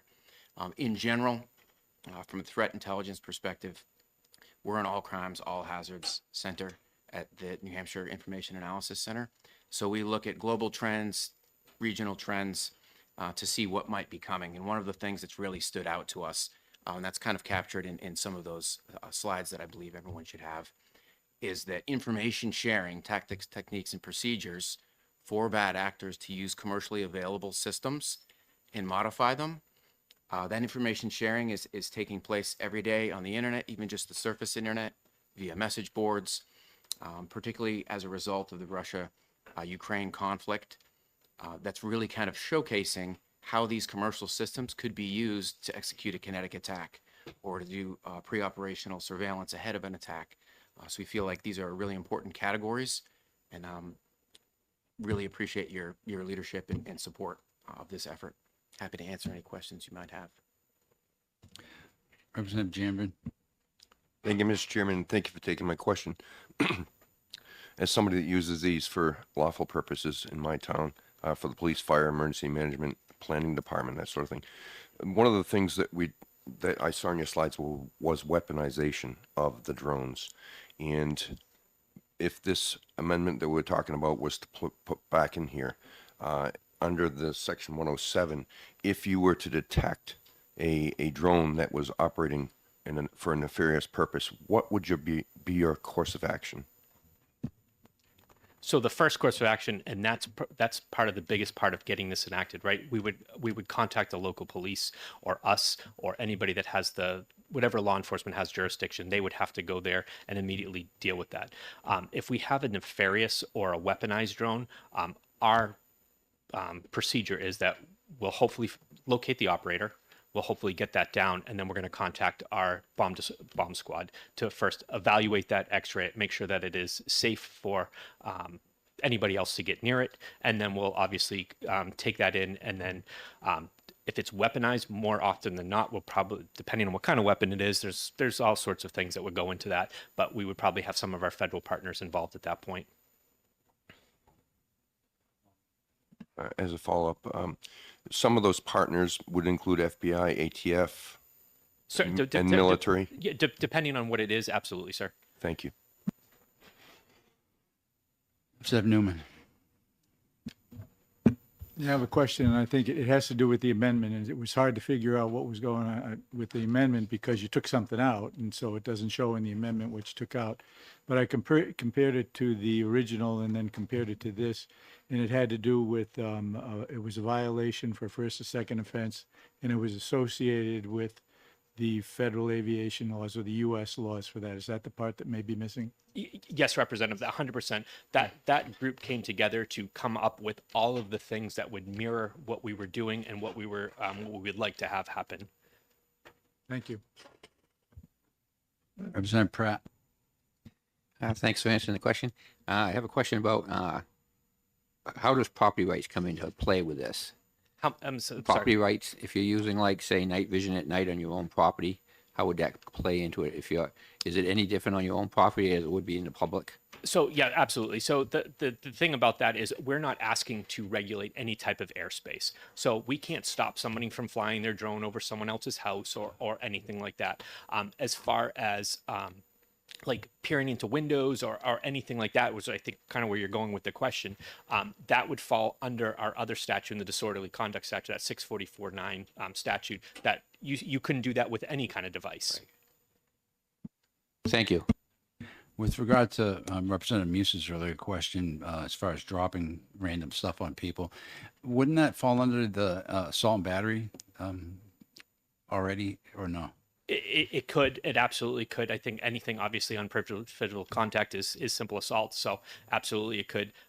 This just gives us a better chance to investigate the mechanism in which it was actually being delivered with, so that you can't do that, and you can't do that to somebody or do those. And Representative Muse was 100% correct. Those horrific acts of dropping feces and urine and other things on individuals. Yeah. Oh, no, I mean, you can take it even further at a Wildcat game, or a college event. I mean, bad things can happen. And that's part of the critical interest. And we're not going to go through every slide for you folks, but as you look through those, this makes a lot of sense. Okay. If I could just note very quickly. Absolutely. So in the category interference of occupied aircraft, you'll see an image there of an airliner coming in on approach. In that example there, so there's a deterrence aspect that we think will be very valuable here. So that picture was actually posted by a hobbyist. That was a Frontier Airlines on approach to McCarran Airport in Las Vegas, had 150 people on board, and they posted it to the internet. So even a lot of this negligent use is undeterred now to some extent, and we feel like this would help to get some of that deterrence in place. With regard to the commercial aircraft, there's a height limit, a ceiling on the unmanned aircraft, but as the commercial craft comes in, its ceiling goes down. How's that handled? Certainly. So there is a 5 nautical mile radius around airports that have what they call a base. I'll give it in.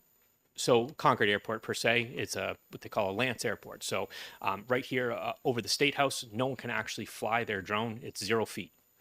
Because there's an airport within 5 nautical miles for that exact reason. Depending on which runway they're coming in at Concord Airport, we could absolutely interfere them by flying them. So there's waivers and things that people under that Part 107 law that they can do. They can get waivers. We can work with, we fly, the state police uses our drone here all the time to help out with different things that are happening here at the State House all the time. But we have direct communications with the Federal Aviation and with Concord Airport to make sure that it's a legal, safe thing to do. And the same thing goes for over at Manchester, Portsmouth, Lebanon. We've flown our drones doing the right way. DOT does it all the time, flying in the proper. We need to negate all those improper uses around our airports.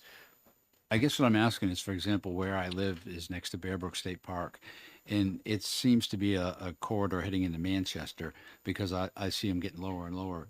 So how do I know what the ceiling is above? Does it, everywhere else it was 400 feet, but is it here less? So it's 400 feet over the highest object. So that's a little bit hard to Then I got to go to sometimes. the highest pine tree I see and go 400 feet above that. You can only go 4, but if you're over here about 100 yards, it's only 400 feet above that. So it's a little bit confusing, but it's 400 feet above that particular thing. At no point over Bear Brook State Park is any approach into Manchester going to be under 400 feet. They're big planes. They look Yeah, pretty close. they look really close. Representative Newman, do you have a question? Just a comment for the committee. The way the FAA sets it up, and I used to work with them, is it's a wedding cake, upside down wedding cake that goes out. And so, like he said, 5 miles around, you can't do anything. And then it might go up to like 1,000 feet or 2,000 feet. And then from there on out, right up to. And at right no up point to will a control. drone without a waiver be allowed to fly over 400 feet. So you have to do a lot of legwork to get any kind of waiver that allows you to go over that 400 feet or beyond visual line of sight or anything that is aside from that Part 107. Gotcha. Thank you. Representative Noel. Thank you, Mr. Chair, and thank you for taking my question. So it's kind of a two-parter, but my first question is about enforceability and kind of like, is it, especially when we talk about what are the guidelines, right? A certain height, being within sight and things like that. So if someone is not within sight, is there a way, is there like GPS on it or some way to track? I'm just curious. And Yeah, absolutely. So there's numerous different there's certain detection devices that are out there that are on the market that that you can utilize to determine where the operator is, how high the actual UAS is. There's certain things that you can just tell that there's an impossibility that someone's able to actually see that drone from X amount of feet by the size of the side. There's a lot of different ways that you can go and do that. The biggest thing is to be able to locate that operator, speak with the operator. And this isn't something that we're trying to go out there and just, everybody gets a ticket or everybody gets arrested. We need something that we can also help educate. And our friends at DOT are going to, will explain that. We're going to work on an education piece before it's just something that we're going to go out and arrest or ticket somebody for. We need to have that education campaign. We need to have that out there, but we need this if there are those egregious situations. We're not necessarily going to go out and, the 14-year-old kid that's, got his drone for Christmas and he flies it, we're going to go and, put him in handcuffs and put him in the back of a police car. That is not the goal of this. thank you. You answered my second question anyway. These drones now, you can actually fly it and see it on your phone, but you might not see that. So if you lose sight of the vehicle with your eyes, regardless of you see it on your phone, you're in violation. Is that You are. You are. There are, and that's why we're asking for that, that basically that global ability to do Part 107, because as that technology changes, the federal government's going to change those restrictions. So we want to make sure New Hampshire is right so that as those technologies increase or get better, that we're able to follow that along. So if we follow that, we'll be in great shape. So the language that you were looking for would be fluid. In other words, it's going to empower you to, as they progress, not just as they are frozen in time. 100%. And that's exactly what we want to be able to do, because it's not right to anybody if we don't change with times. And for clarification, everything that's illegal under those CFRs now, whether or not you can enforce them, are still illegal, just because, in other words, the federal government could come in and enforce them. You're a force multiplier by allowing you to do it as well. Is that correct? 100%. An analogy that I would use would be actually back to the first hearing, what Attorney Moses was talking about. When it comes to CDL or Federal Motor Carrier, it's the same thing. We adopted those 49 CFRs to be able to go out there and enforce those commercial vehicle statutes. We do that in New Hampshire, and all that fine money and so forth comes to New Hampshire instead of going to the federal government, because we, the state police or whatever, they enforce that, and that those fines would come to New Hampshire. See no further questions, I don't think. Good, thank you. Thank you. Now I'll call David Kovar.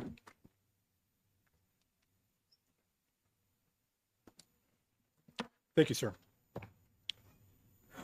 So the part of the issue with the reason, we don't know this for fact, but it is our opinion and our belief that. Could you introduce yourself? Oh, I apologize. That's all right. My name's David Kovar, private sector resident of Exeter, New Hampshire. I run a small high-tech company called Ursa, and the report that Adam mentioned, where the FAA had the report with all the statistics, I actually built the platform that the FAA used for gathering the data and performing that analysis. So that was under an FAA contract. So we've worked with the FAA on a professional basis in terms of trying to gather data to help educate legislators, public, and things like that on what is and is not going on in the airspace. Part of the problem that we've seen and I think we've observed it here in New Hampshire as well, is that what humans perceive a drone is or is not doing may not be what the drone is or is not doing. And so that's part of the work that my company has been performing. I am a private sector member of the working group that Adam mentioned. So that's the Counter UAS working group. Counter UAS, it technically means counter drone, but it's very important, I think, for all of us to remember that when we want to counter a drone, what we're really talking about is finding ways to prevent that drone from doing something that it's not supposed to be doing. Unfortunately, in the military context and what we see in going on in Ukraine, counter drone means shooting it down. But what Chris was talking about, Lieutenant Storm was talking about, is that really what we want to do is go educate the public. If we can educate the public so that they don't launch that drone in the first place, we've countered that drone. And that's the optimum thing. Failing to do that, if they launch a drone and we are able to identify where the operator is and to go have a conversation with that operator and have that operator land the drone and say, okay, I understand I was not doing something appropriate. I'll never do this again. We've again countered the drone without charging them with anything, without shooting anything down, without any sort of adversarial relationship. And really that's ultimately what the community is most interested in terms of what we call counter UAS. So that was a long-winded way of saying I've been part of that conversation in the state of New Hampshire, I think, for 5 years now. And did you have anything else you wanted to add about the? Absolutely.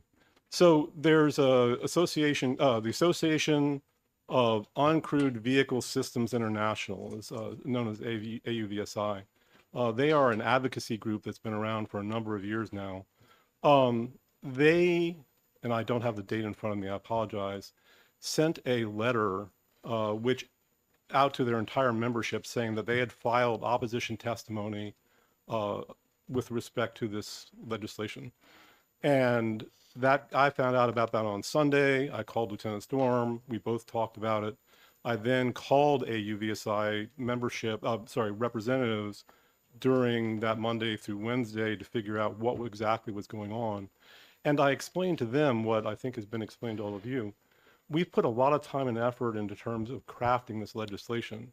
We have talked to the FAA, we've talked to FBI, we've talked to the New Hampshire Department of Transportation. There are a lot of people that we've worked very carefully with to ensure that the proposed legislation will stand the test of time and the test of the FAA and things like that. There's a long history of towns and states and other entities trying to pass laws about drone activity that essentially stepped on the FAA's toes. And the way that usually happens is if you say, we are going to charge somebody with flying a drone over a particular place. That's the FAA's sole purview. No one else has the ability to say where you can or cannot operate in the skies above us. So if you start stepping on their toes in that manner, then you start getting into an area of preemption. So this legislation was particularly crafted to not do that. What the AUVSI letter said is that we were potentially going to step on areas of FAA preemption. And so let me emphasize two things. One is we were very, very careful not to any way, shape, or form get on to potentially raise the FAA's attention in terms of preemption. The other one is that they didn't say, here are examples of how that will happen. It was this very vague possibility. And there's a lot of sort of supposition and backstory about why they did that. But the sort of ultimate answer or ultimate outcome of all that is they went very, very silent. And so they had to follow up on that. They're not here to testify about that opinion. And ultimately, the FAA has not said anything to my knowledge either.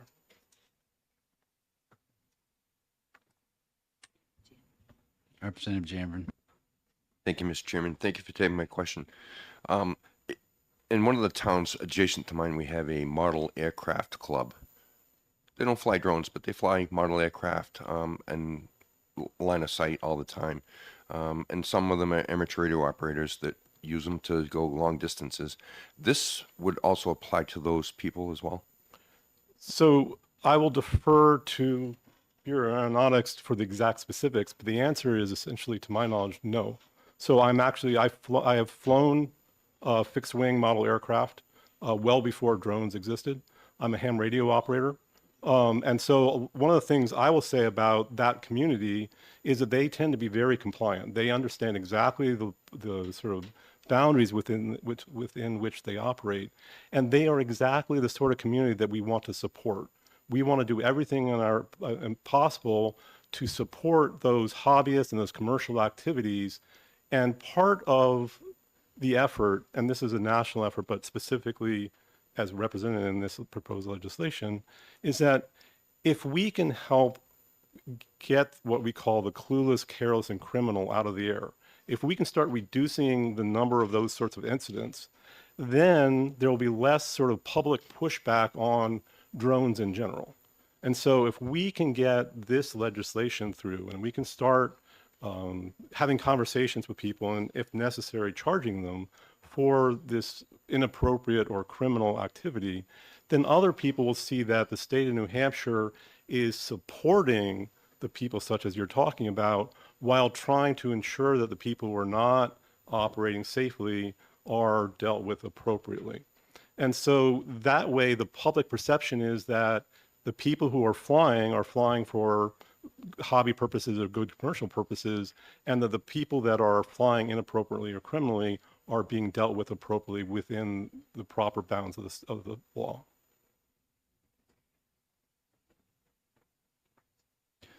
Representative Sitek. What's the definition of a drone versus a fixed wing model plane? Wouldn't the fixed wing model, I'm leading to this, wouldn't the fixed wing model plane fall under the definition of a drone? Yes. So it gets a little bit nuanced in here, but essentially all of those model aircraft that I fly and the people are flying now are essentially drones. So drones is a shorthand for unmanned aerial vehicle, or actually technically uncrewed aerial vehicle now. And so those model fixed wings, helicopters, and what we call now multi-rotors or quads all fall under the same definition. To dig in a little bit more, those model airplane clubs are also specifically covered under the FAA rules and regulations in terms of what can or cannot be flown when and where. Let me just emphasize again that we are not proposing to enforce the FAA regulations about what can or cannot fly in the airspace. That is strictly the purview of the FAA. Seeing no further questions, thank you. Thank you all very much. The chair calls Tricia Lambert and Jason Levitt.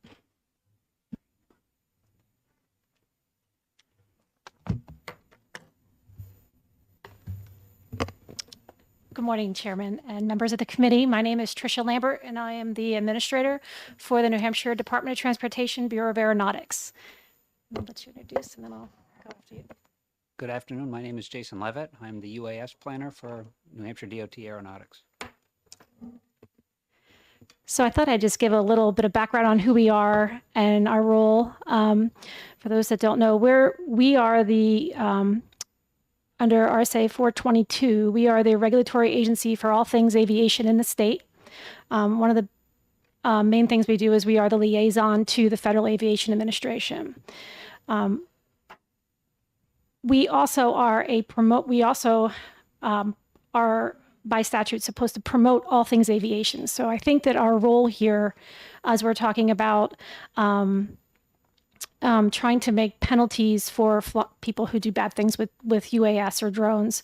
I just wanted to be really transparent, is that one of our jobs is to make aviation accessible to everybody, and do that for the state of New Hampshire, working with the FAA.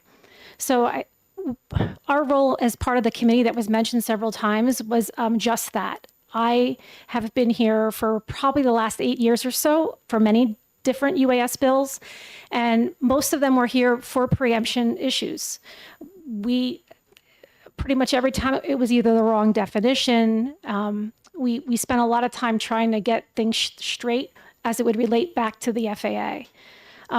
So instead of waiting for another bill to come forward, we decided to get together and to try to put something forward that would help the law enforcement agencies of the state while still trying to promote and educate people to fly safely their drone in the state. So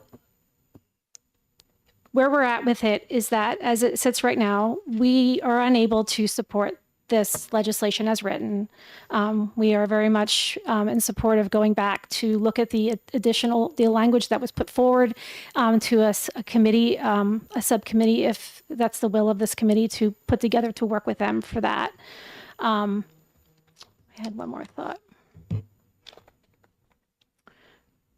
I guess I'll leave it there because a lot of the things were already said, and I don't want to. I just wanted it to be really clear that we are here to promote aviation, and drones are very much that. And we certainly use it within the department for a lot of great things in analyzing our infrastructure and just having that view traffic, those types of things. So I guess, did you want to add anything? I guess we'll take questions if you have them. Well, I guess my first question would be, what is it specifically why you can't support the bill? So, well, as written, there was one piece when we were at the Senate thank you, this is a really good question. It does not cross over into 422. I had requested that because it's in the criminal statute currently, their aviation folks don't know where to look in the criminal code. They're going to look to 422, and it currently does not have that. So that's our reason why. Plus, I feel like the spirit of the bill when put forward was not what we were willing to accept, except it paralleled the FAA, which it does not now. Further questions? Representative Harriet Gafford. Thank you, Mr. Chair. So the piece that's missing that they talked about earlier, is that the piece that you're referring to? There's actually two pieces. The first piece is In the original bill, correct? correct. The first piece was originally relating to the violation of the first offense and the misdemeanor for a second and subsequent offense. If such person operates a small unmanned aircraft, UAS, in violation of the laws and regulations of the Federal Aviation Administration or other agency that governs aeronautics. And then the second piece you do not have in front of you is where there would be a section put into the RSA 422 that crosses back over to show them where the penalties and violations would be in the criminal statute.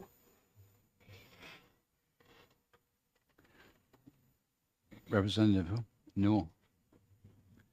Thank you, Mr. Chair, and thank you for taking my question. I'm curious, I know you said that you are the regulatory area, whatever you want to call it, anyway, Agency. but a liaison for the FAA. And so I just want to be very clear. Are you speaking on behalf? Is this the position of the FAA, or is this? No, it is not. It is the position of the New Hampshire Department of Transportation, Bureau of Aeronautics. Okay, thank you. You're welcome. Representative Newman. So I just want to understand about your objection, and is the bill as introduced, which would have those two things in it? What was your position on the bill as introduced? It was in support.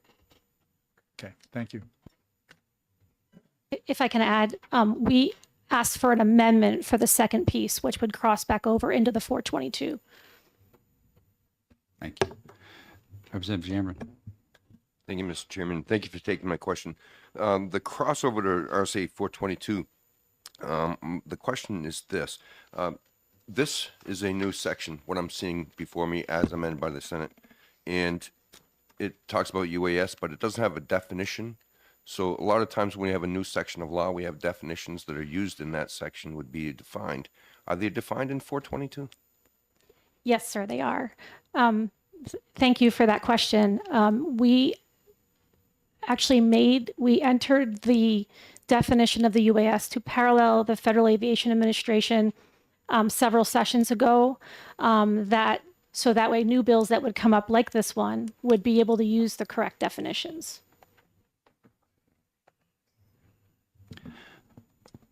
Okay, thank you. No further questions. What I'm going to do is I'm going to appoint what I'm going to call a mini subcommittee, and it's going to consist of Representative Newman, Representative Jambrin, Representative Newell. Representative Newman, you're the chair. If you could just find out exactly what we need to put back in this bill so that it has the support of everybody, and bring it back to us. And if you, as soon as you could. I don't think we really need to do a lot of study. Yeah. Anyone else wishing to testify on this bill who hasn't testified? Seeing none, I'm hereby closing the public hearing. And if you could talk to them before they leave, just to see exactly what we need, I'd appreciate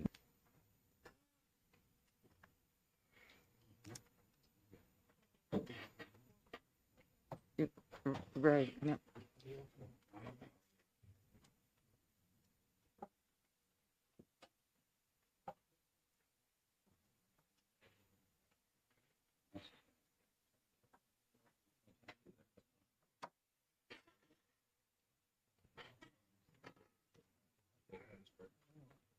Sorry. There was a red ant on me. It was because it was an ant on him. I mean, but he. Earlier there was one and I flipped it away. And like, then it came back, but he had a black one. Oh, geez, please don't tell me that 'cause I'm gonna flip out. It's gross. What did you do with it? Did you I kill it? mushed it because it was. Oh, okay. Yeah, there was one earlier. What is that? It's a scalpel. It's a stone. What is it? With his hands in here. I just.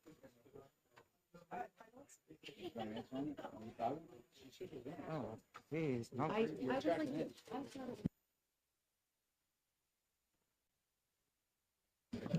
shut up.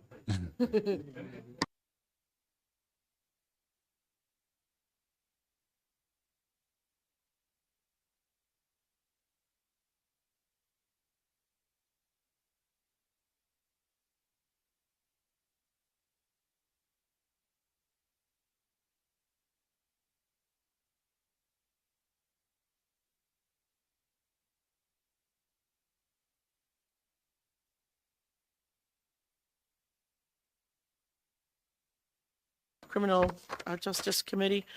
For the record, again, my name is Sharon Carson, and I represent Senate District 14, comprising the towns of Londonderry, Hudson, and Auburn. And I have for your consideration this morning Senate Bill 464 to prohibit the non-consensual dissemination of synthetic sexual images. This legislation broadens the scope of RSA 644:9A, New Hampshire statute that addresses the non-consensual dissemination of private sexual images. That would be our revenge porn statute. Through this bill, the dissemination of synthetic images that have been digitally created and altered to falsely depict the sexual conduct of targeting victims will become a crime in our state. This bill could not come at a more urgent time when advancements in technology are developing at a rapid pace. It's alarming to know that everyday people are having their images inappropriately used to create false representations, or also known as deep fakes, of themselves conducting demeaning sexual acts. Deep fakes using artificial intelligence to take a victim's face and transplant it onto a sexually explicit video or image. This is made all the more easier with the creation of new apps and websites as technological advancement allow for new ways to exploit people and make these horrific images. Millions of new deep fake exists online and are nearly always posted without the victim's consent. These synthetic images are used to harass, intimidate, threaten, or even coerce a victim and can have astounding social, economic, or even legal consequences on individuals who have been targeted. Deep fakes, like other forms of sexual violence and exploitation, have long-term and devastating impacts on victims. This can include mental health, safety, economic loss due to this undue violation of privacy. Senate Bill 464 is consistent with our other efforts our state has taken to protect victims against exploitation and sexual violence. This is the right time to pass this legislation and protect people from being victimized in such a disgusting way. I hope you would consider passing this important and timely legislation. Thank you very much, Mr. Chairman. I don't see any questions. I seem to be having deja vu. Didn't we just do this? I feel like we did. Okay. Yeah. All right.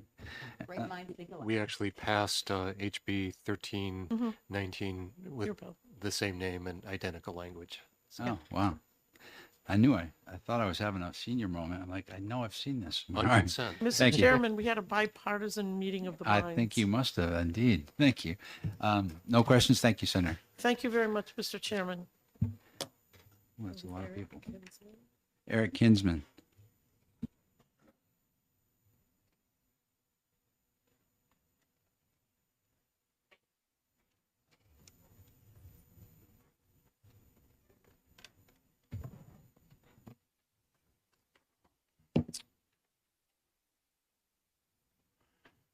Good afternoon. My name is Eric Kinsman. I'm a lieutenant with the Portsmouth Police Department and the current commander of the New Hampshire Internet Crimes Against Children Task Force. Current language in RSA 644:9-A restricts ICAC investigators from effectively investigating and prosecuting an individual who violates this statute because of how the material might be disseminated or whether the material is, quote, an actual person or digitally synthetic material. Today, much of the information in the world, to include photographs, movies, and other media, is transferred digitally from one person to another. Expanding the language defining how material is disseminated as written in SB 464 will allow law enforcement to work to protect the victims when that material is illegally disseminated electronically or shared on social media, like so often we see now. When it comes to artificial intelligence, AI-generated models rely on popular open source databases of images to create what is being described as hyper-realistic photos. These databases contain billions and billions of images taken from the internet and mimic visual patterns to create new photos. These photos literally are virtually indistinguishable from those which are genuine. While these digital synthetic images may not be an actual person, they may be indistinguishable from pictures of an actual person and therefore create a situation in which an actual person is victimized. New Hampshire ICAC supports SB 464 and believes it will take an important step in continuing the protection of child victims as well. Thank you. Thank you. See no questions? Thank you. Thank you.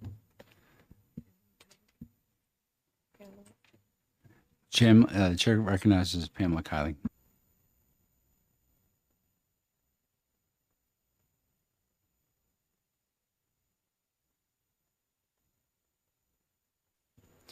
Good afternoon, Mr. Chair, members of the committee. My name is Pamela Kylig, and I'm the Public Policy Specialist at the New Hampshire Coalition Against Domestic and Sexual Violence.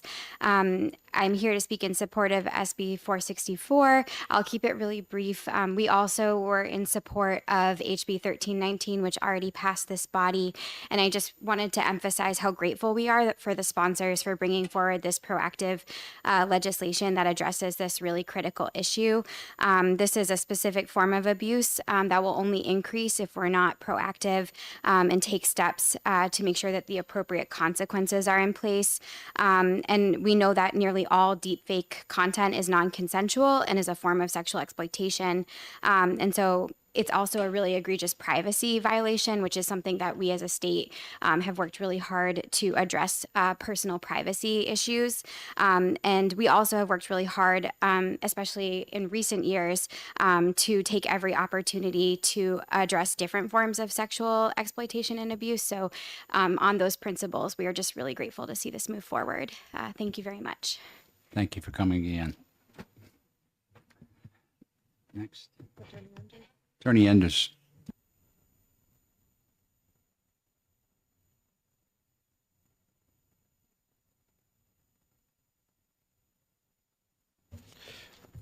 Good afternoon, Stephen Enders. I'm an assistant county attorney with the Merrimack County Attorney's Office. I've been a prosecutor for over 20 years. Again, Merrimack County Attorney's Office supports this legislation. It's identical to the House Bill 1319, so I'll say the identical thing, which is essentially that unfortunately as technology advances, people use that technology to exploit others until the law catches up. This is a bill that proactively addresses that. I'd be happy to answer any questions. Seeing none, thank you. Thank you.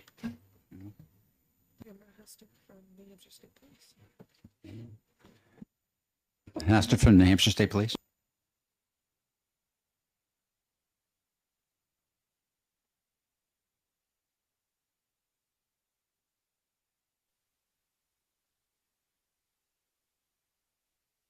Go ahead.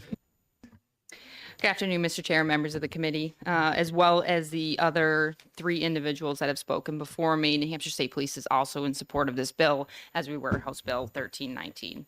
My name is Lieutenant Tamara Hester, and I am a lieutenant in charge of the Special Investigations Unit in the New Hampshire State Police. We also work very closely with the ICAC.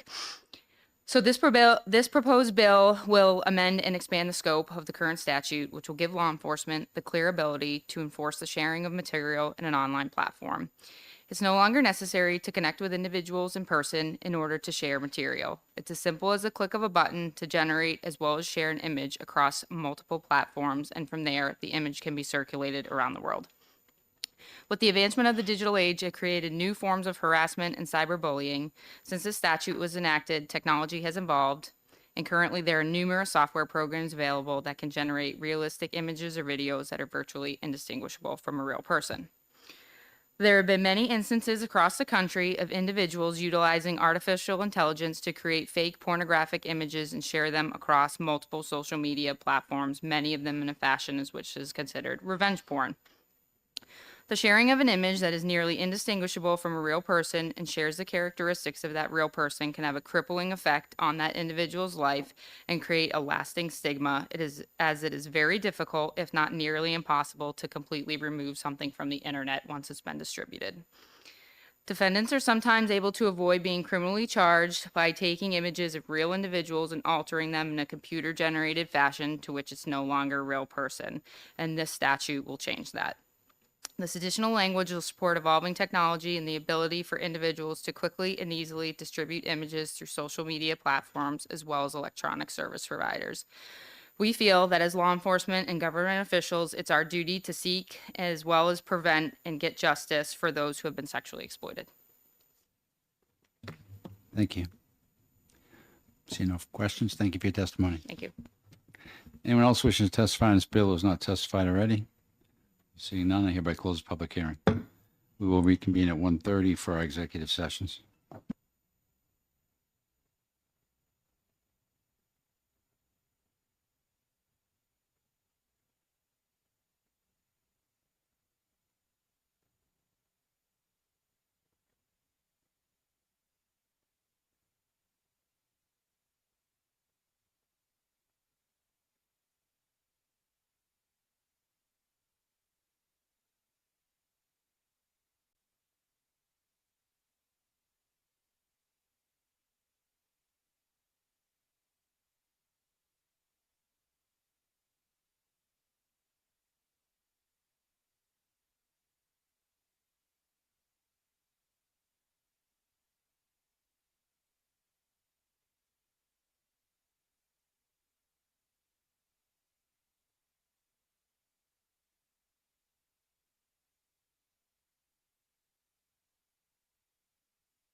Where's my list?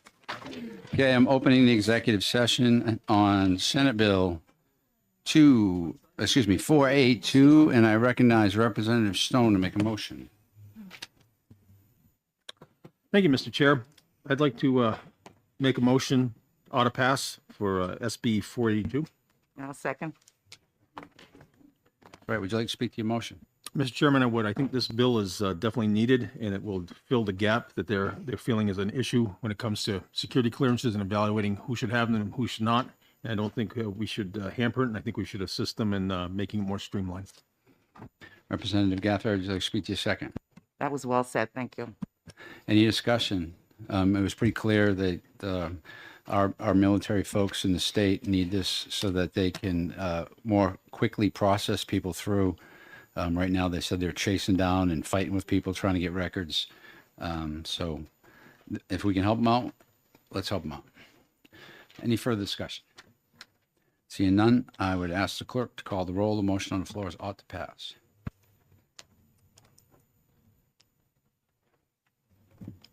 Vice Chair Rhodes, Yes. Representative Pratt, Yes. Representative Sitek, Representative Prue, Yes. Representative Jandrin, Yes. Representative Mannion, Yes. Representative Reed, Yes. Representative Stone, Yes. Representative Tenzar, Yes. Representative Harry Gathright, Yes. Representative Muse, Yes. Representative Bolden, Yes. Representative Bradley, Yes. Representative Dutsey, Yes. Representative Newman. Yes. The clerk votes yes. Representative Newell, Yes. Representative Schultz, Yes. Representative Wheeler, Yay. Chairman Roy, Chair votes yes. 20-0. 20-0, the motion about to pass carries. Any objection to consent? Seeing none, will go on consent. I hereby close the executive session. No?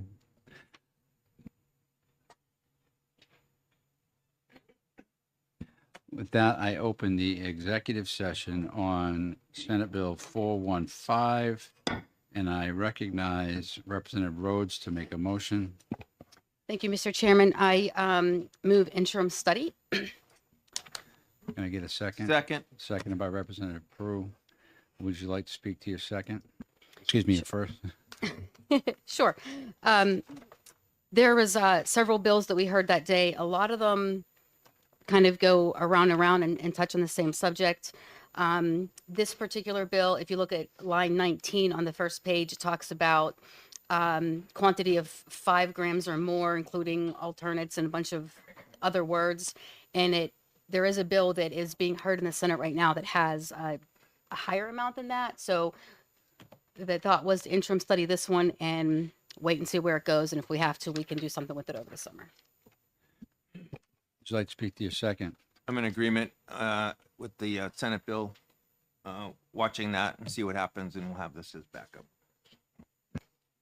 Further discussion? Seeing none, I'll ask the clerk to call the roll. The motion. Mr. Chair. Oh, I'm sorry, Representative Muse. Yeah, I did want to note that one of the things that we didn't hear in the testimony for this bill is that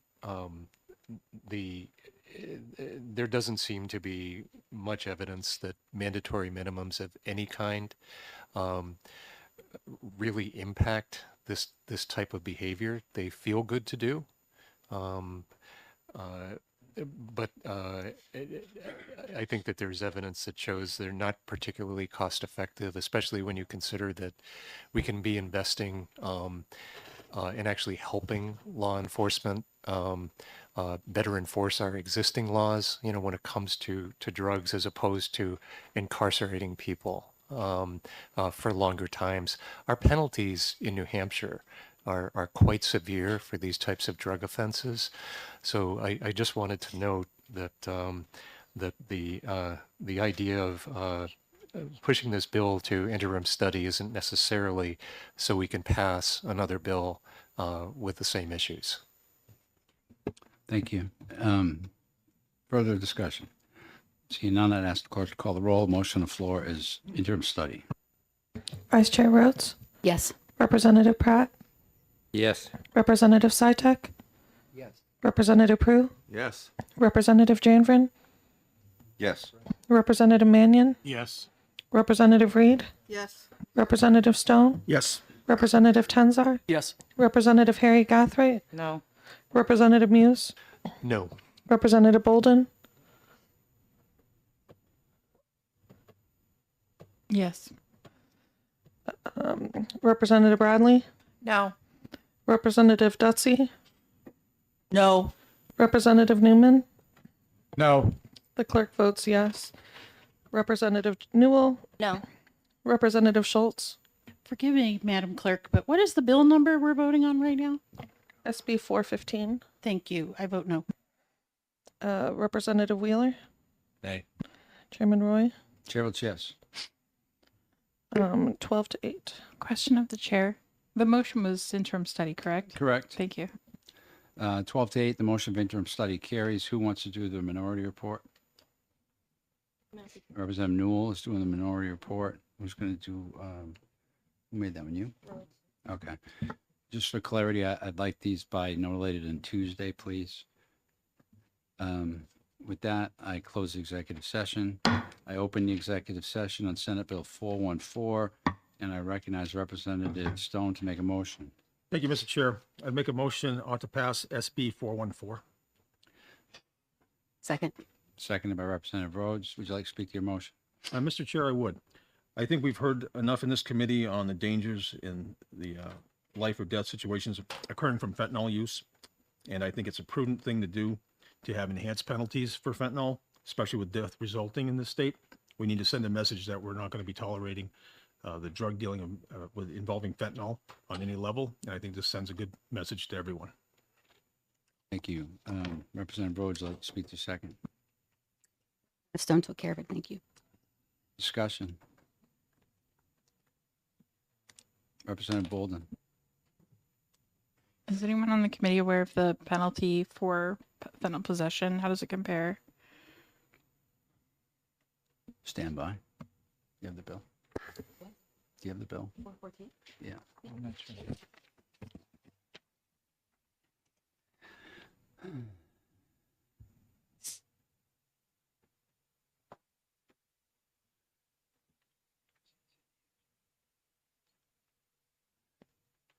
So this is with regard to if somebody dies as a result of the dealing.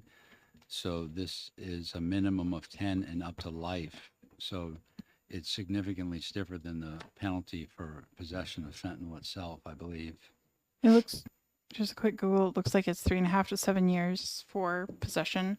I guess I'm just curious about that because I question how many years someone needs to face for their behavior to be changed and whether or not there may be only unintended consequences where we just have people not calling 911 and cleaning the scene as was seen before New Hampshire started making changes. I just don't know who was going to be arrested if no one calls 911 and only a dead body is found.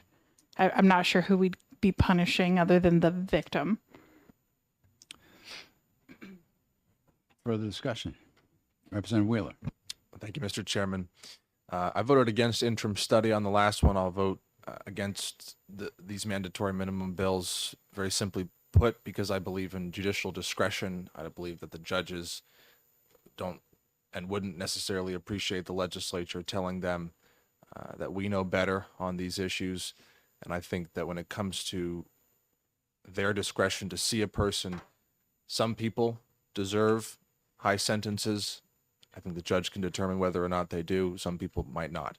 And I like the idea of leaving it up to the judiciary, and I think the New Hampshire judiciary does a good job there. So I'll be voting against the ought to pass motion, and I appreciate you letting me speak. Thank you. Further discussion. Representative Muse. I do want to point out that under our current law, a judge has the discretion to sentence somebody who contributes to the death of another person in this way up to life imprisonment. So our current statute is extremely severe, and as Representative Wheeler said, this would take discretion out of the hands of the judge. Why would we want a judge to have discretion in this situation? I think one of the things that we heard is that sometimes people don't know what they're giving another person. That's one of the reasons why we have things like fentanyl test strip bills and things of that nature. A judge who has discretion can say, can look at the evidence and say, I don't think that person, did that person contribute to the death of another person? Yes, they did. But did that other person intend the death of that person? Did they know that what they were giving that person would be a lethal dose? I think a judge can weigh all the evidence that comes before the court and make a decision under our current law. I think while doing something like this may make people feel better, and I certainly think that people feel extremely bad in this state about where we are right now with fentanyl. I'm just not sure how doing this and making this change to our law would really help address that situation. Representative Newell. Thank you, Mr. Chair, and I'll keep it brief, mostly for my own composure, but as the one person on this committee who has lost someone to substance use disorder, who is actively trying to address it while facing a 15-year mandatory minimum, I'm going to vote no. Thank you. Representative Stone. I just want to point out that there's a big difference between supplying someone with narcotics such as fentanyl that results in death and somebody who's trying to get help for somebody who has overdosed. And that's where the investigation needs to go. And if the prosecutors feel they have enough evidence, they'll bring it to the next level, which is a trial. And if they can't resolve it during a plea bargain, then it will go for a regular trial. But having a mandatory sentencing for fentanyl for an enhanced penalty, I think is something we definitely need in this state.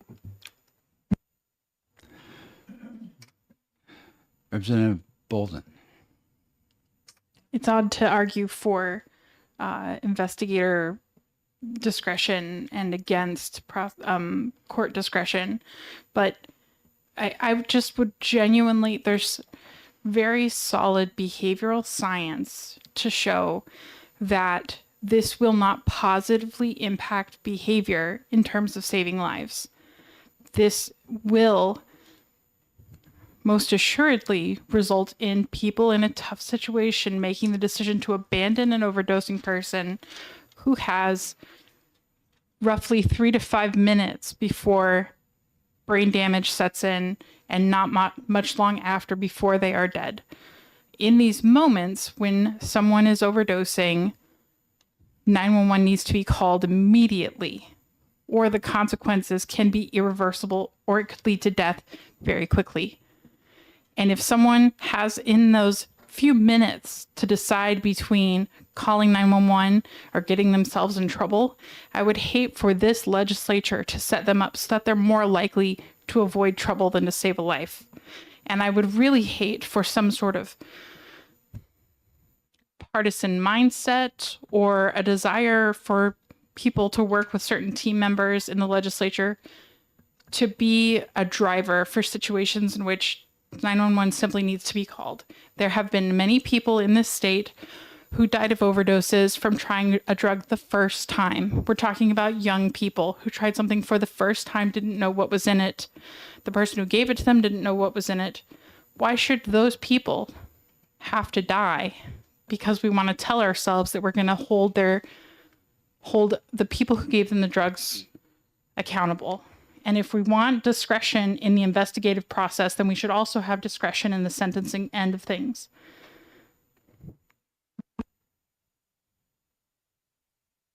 Representative Stone. I think this committee should be well aware there's a difference between the role of the judiciary and the role of the executive branch, i.e. the police. And given that, they each have a role to fulfill, and those roles are pretty clearly defined. Representative Sytek. I wish this bill weren't here. If we walk away from this minimum, which would probably be imposed in any case, do we send the message that, well, we walked away from enhanced penalties or from this? And I don't like minimums. I don't like this bill. I don't think I have I'm going to vote for it. I'm not very happy about it. Representative Wheeler.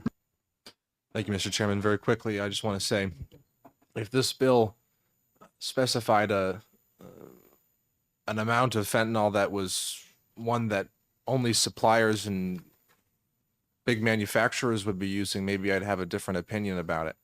But this bill doesn't specify a limited amount. It says any person who manufactures, sells, or dispenses methamphetamine, lysergic, diethylamide, I'm not going to use that last word, or PCP, and any other drugs in Schedule 1 or 2 would be sentenced to up to 10 years for not less than 10 years of imprisonment. And I think that's too much for people that might be just happen to have a baggie of fentanyl because they're drug addicted on the street, or they might pass it off to a friend because that's the community that they're a part of. Unfortunately, I don't think those people should end up in prison for 10 years. If we're talking about the people who are trafficking fentanyl, the big manufacturers, those people should have penalties. Those people should never see the light of day again. What they're doing to our communities is horrific. But what we're talking about is the people who are being impacted by those people, and those individuals that are on the ground who have done nothing more than be in a bad place and get addicted to drugs shouldn't be in prison for at least 10 years. That's too much. So thank you, Mr. Chairman. Thank you. I think a couple things. One,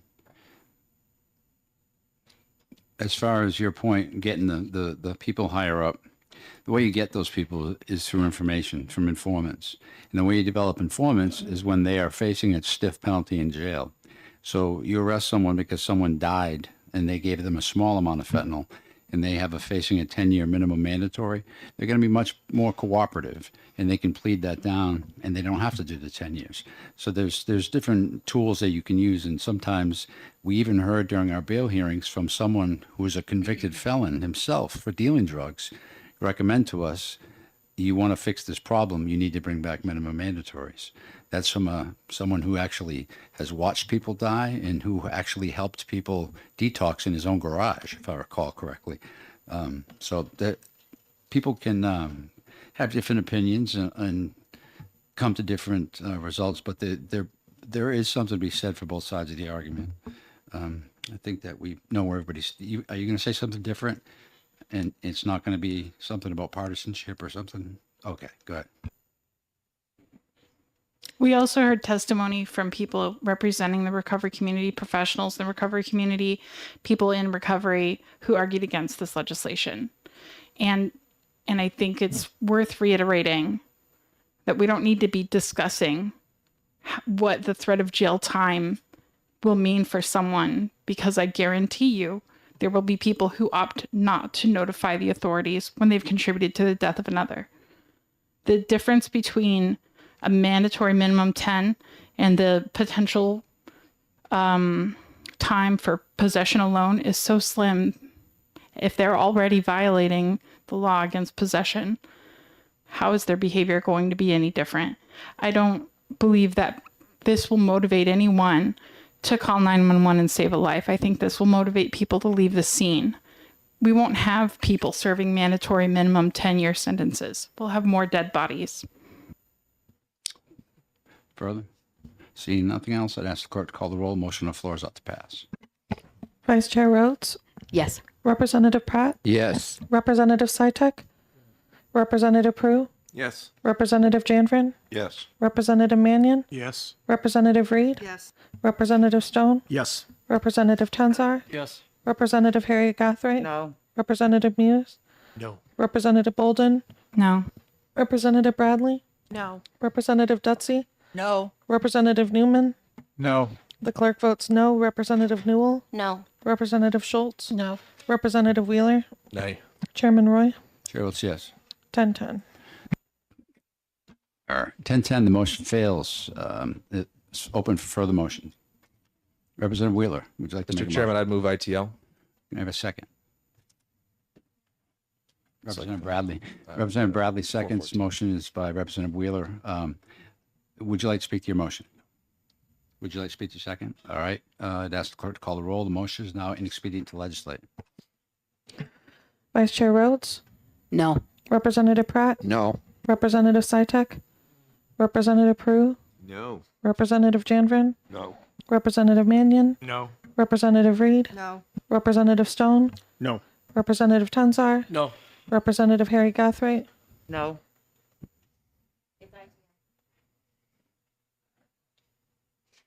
Am I moving on? It is a yes. Representative Muse, Yes. Representative Bolden, Yes. Representative Bradley, Yes. Representative Dutsy, Yes. Representative Newman. Yes. The clerk votes yes. Representative Newell, Yes. Representative Schultz, Yes. Representative Wheeler, Yay. Chairman Roy. The chair votes no. 10-10. 10-10, motion fails. It will go to the floor with no recommendation. I hereby close the public hearing. Yeah, again, who's going to do the reports? I made the motion. I can do the report. Okay, report from you, Representative Stone, again by Tuesday, please. With that, I open the executive session on House Bill 376, and I recognize Representative Reed to make a motion. I motion to ITL. Can I have a second? Would you like to speak to your motion? Yes, Mr. Chairman. There's currently a pathway for residents of our correctional institutions to to take college credits. They pay for them, so they are available. I just think that this is not an ideal pathway to a college degree and should not be encouraged. Thank you. I'd like to speak to your second.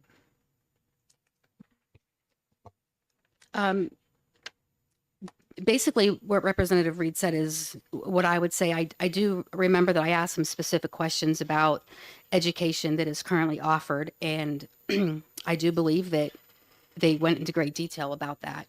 And the other question that I had about it was, depending on the length of a sentence, which I think that should be something that is looked at, and that was something that didn't seem to even be a consideration. So. For that reason, I would be supporting the ITL. Thank you. Further discussion? Representative Wheeler. Really quickly, I think the points brought are well put. I'm going to vote against ITL in support of an interim study or an OTP motion. I think furthering the commission for this isn't a bad thing, and the people on it are asking for it, so might as well allow them to. Thank you. Representative Muse. We heard during testimony that there's actually federal money on the table that would do this. The community college system supported it. The Department of Corrections supported it. I think we should support it too. Thank you. Representative Murray. Thank you, Mr. Chair. I agree with my colleague, Representative Muse. This bill was supported by the Department of Corrections, the community college system. We have federal funds to fund this program, so it's not getting funded through our state taxpayer dollars.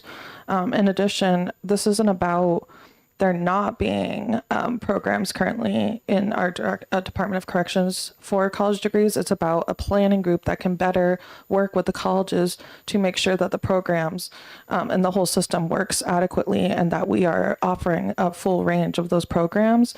And I don't really understand why this wouldn't be a way that we would want to encourage, better behavior in people. Like, what better way for someone to leave prison than with an education that will help them be an upstanding member of society than, just someone who's going to leave in a worse position than they entered. I think it's absolutely in our best interest as a society to help people develop themselves in a variety of ways while incarcerated, so that we can reach our goal, which is to have a functioning society with everybody contributing what they need to be safe and healthy. Thank you. I guess I would say, why would someone incarcerated be able to get a free degree that someone who's out here not incarcerated working for has to pay for? That's where I would have an issue. Representative Prue, you had your hand up. I'm wondering what happens when the federal money runs out and then this law is on the book that we have to give them an education. I don't know. Does anyone have an answer? Representative Murray has an answer. I mean, again, it's not a law. This is not a law in the books that we are this person is owed this specific program.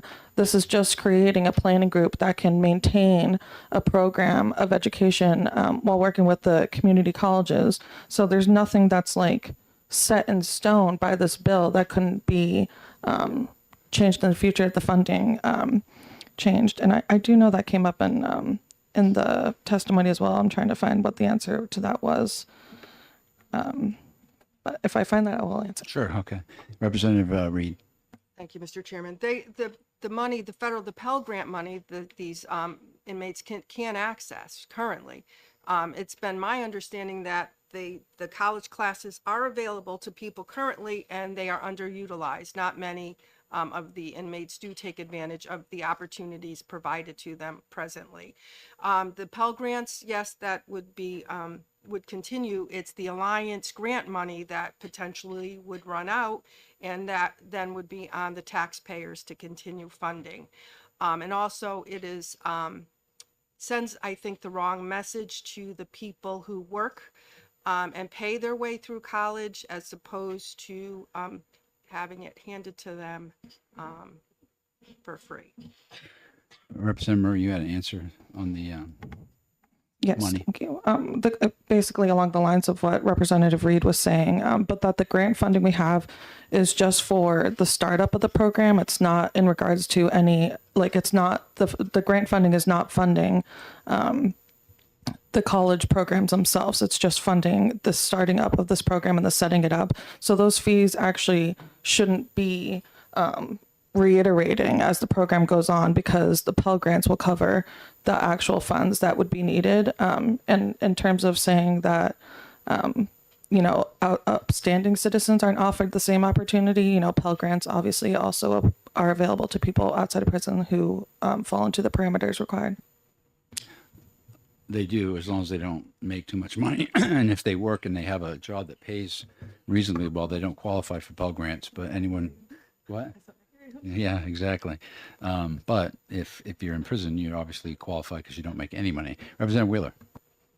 Thank you, Mr. Chairman. After looking over my notes here on this bill, I did point out to Senator Waters when he was here, line 18, page 2, says, especially in coordination with the England Board of Higher Education and other departments in correction with New England. I don't know what OLS was doing that day. I know they're working very hard on 1,800 pieces of legislation, but I don't think that Senator Waters meant to have us in coordination with any England Board of Higher Education. And I don't see an amendment in front of me right now. So well, that's true. That is true. That is true. You do never know. I don't see an amendment in front of me right now, and I don't know if I can support the bill with that typo in it. Well, I'll vote against it and then support it when we have a floor amendment. Mr. Chair, may I ask what line is that? Because in the bill I was given as the sub. Page 2, line 18. Page 2, line 18. You're right. Sorry. Not to cast any dispersions on our friends across the pond. Representative Newell. Thank you, Mr. Chair. We heard testimony when we were talking about is it truth in sentencing and in ways that people could reduce their sentence, right? And what really stuck out to me, especially when we were talking about this subject, is the fact that there are certain things that you can do to get yourself shorter time, right? And one of those things is getting an education. So if the difference between somebody being able to have a lessened sentence or anything like that is financial, that doesn't seem right to me. And then, but then also the fact that the idea of having this working group, which is what the bill is actually about, right? The idea of having this working group to decide, how to go about it and work with community colleges and all that kind of stuff is the idea of saying, okay, specifically for someone who is incarcerated, what is something, we know people have trouble in employment after incarceration for a variety of reasons. So what they're trying to do is say, for someone who is in this position, what is the best way, what are the best courses of action that we can take, the best courses and programs that we can take for somebody somebody who is specifically in that position to be able to succeed after they get out of prison. So to me, it makes perfect sense to have a group, which is what the bill is about, to say what actually works for this situation. Representative Newman. This question for the chair. Sure. Isn't there, after a bill is passed like this with a type of graphical error in it, can that not be corrected after the bill is passed, or how did? Yeah, a floor amendment could correct it. Yeah, Yeah, yeah. I it's thought just they had Scrivener. more latitude than that. Yeah, we may with the enroll bill. Yeah. Yeah. Representative Bolden. I just wanted to note that there are many things that prisoners receive that people who aren't in prison don't receive, like free housing, free food. And, you know, this very committee worked really hard to make sure that they had open access to menstrual products and clean underwear without stains from other people's menstrual cycles on them. And if we're going to bother to pay to feed and house and provide underwear and menstrual pads for folks, why not also reform them in the process? I would retort that one is basic human care and the other one is a bonus that other people have to work to pay for. Representative Mannion, did you have a question? Oh, okay. Representative Murray. Thank you, Mr. Chair. Just continue to go through my notes from the hearing, but Nicholas Duffy from the Department of Corrections made sure to note that with each increase in a degree in education, the level of recidivism decreases. So education provably reduces crime. And then, Mr. Chair, you had actually asked if the program would end up being saving money for taxpayers because educating folks and preventing further crime and incarceration is cheaper for the taxpayer. And Duffy said that that is 100% true and that they will have years of grant reports to prove the efficacy of this program by the time any federal funds would run out. So honestly, in my opinion, I would really encourage my colleagues to support this bill. And if in the future we feel the need to like remove this program, we can do that. But we have the money right now. And I don't understand why we wouldn't want to take every effort possible to reduce recidivism and reduce the costs on taxpayers through mass incarceration when we have this option available for us, basically for free, because the money came from the feds. I'm not sure, but I think the feds get the money from us. Okay. I don't think they just make it up, but further discussion. Seeing none, the motion on the floor is inexpedient to legislate. I would ask the clerk to call the roll. Vice Chair Rhodes? Yes. Representative Pratt? Yes. Representative Sytek? Representative Prue? Kind of on the line, but I'm going to vote yes. Representative Janfrin? Yes. Representative Mannion? Yes. Representative Reed? Yes. Representative Stone? Yes. Representative Tenzar? Yes. Representative Harriet Gathright?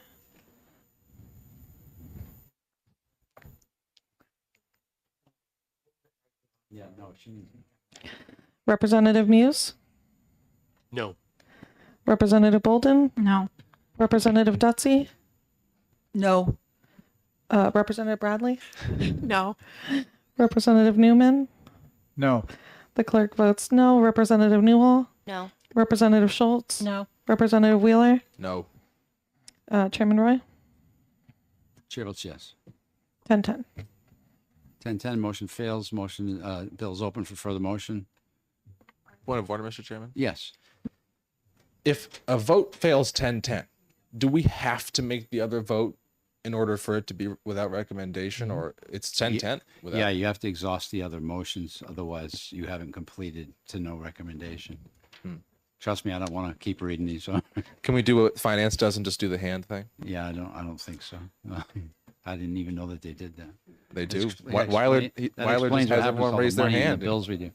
I'll make a motion. Okay, Oh. Representative Newell makes the motion of ought to pass, seconded by Representative Murray. Discussion. Can I just say one thing? Well, first she gets to speak to her motion. Do you want to speak? Yeah. What? Discussion.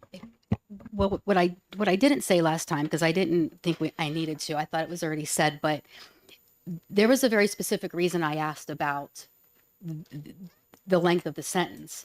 Because if we are looking at rehabilitation, I would understand that.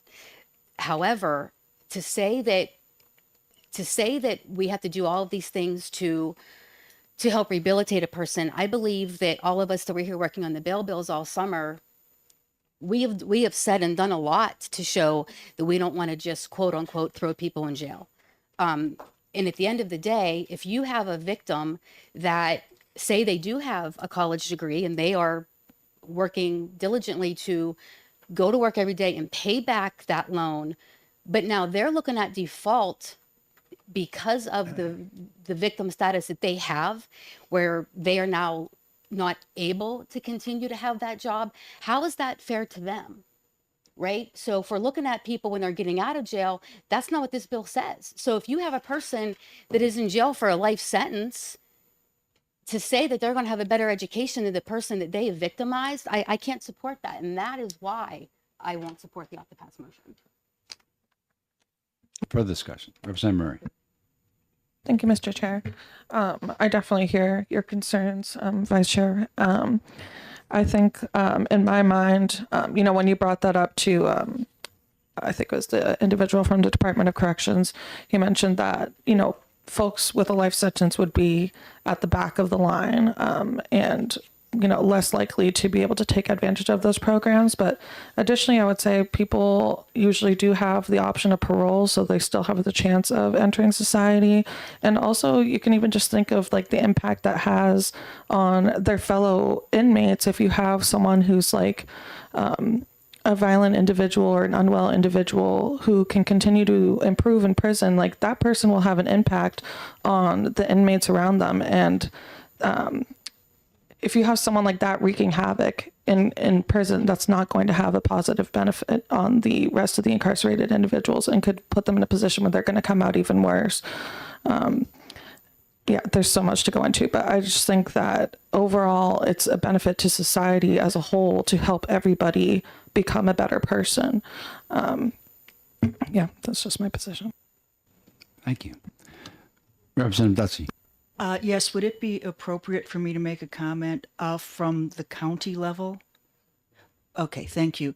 I chair the Hillsborough County delegation, and we're actually in April we're going to hopefully getting a document talking to us about the planning for a new jail because we desperately need it. And about 2 years ago, a year and a half ago, we hired a new superintendent for the Department of Corrections who is very progressive, and so our vision is to hopefully build a new Department of Corrections, not a Valley Street jail, so that we can have all of these services to the individuals.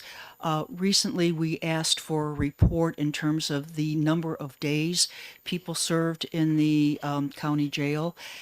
So my understanding by law is they can't serve more than, they can't be in there more than a year and a day, and then they have to go to the state prison. You probably know a lot more about this than I do. But I mean, we have some people in the county jail that have been there for like 2, 3, 4 years.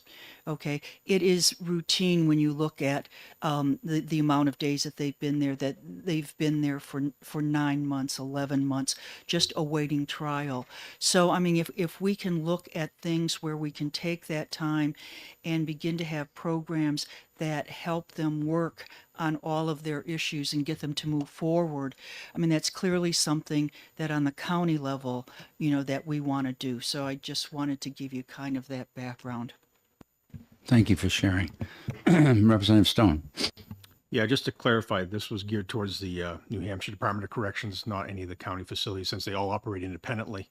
And in your case where you mentioned that a year and a day, general rule of thumb is most of your county inmates are incarcerated for shorter spans of time, but your pretrial inmates that could be incarcerated there could be a matter of years if they're facing a murder trial or something of a serious nature. Any further? Representative Murray, sure. Anything else? Okay. Representative Harry Gathright. Thank you. I just wanted to say and reiterate that this is a planning group, a planning committee. So I think we need to keep that in mind. I don't know if I heard. Oh, planning committee. All right, thank you. With that, I'll ask the clerk to call the roll. Motion on the floor is now, did we change it? Where are we?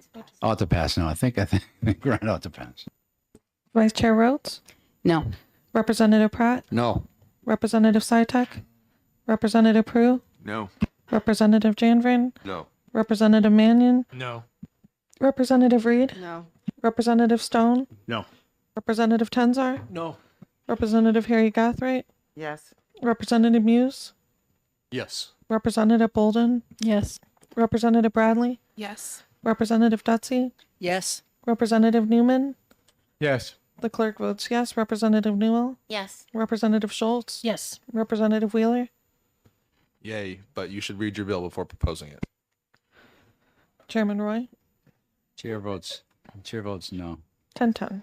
10-10, motion fails. It will go to the floor with no recommendation.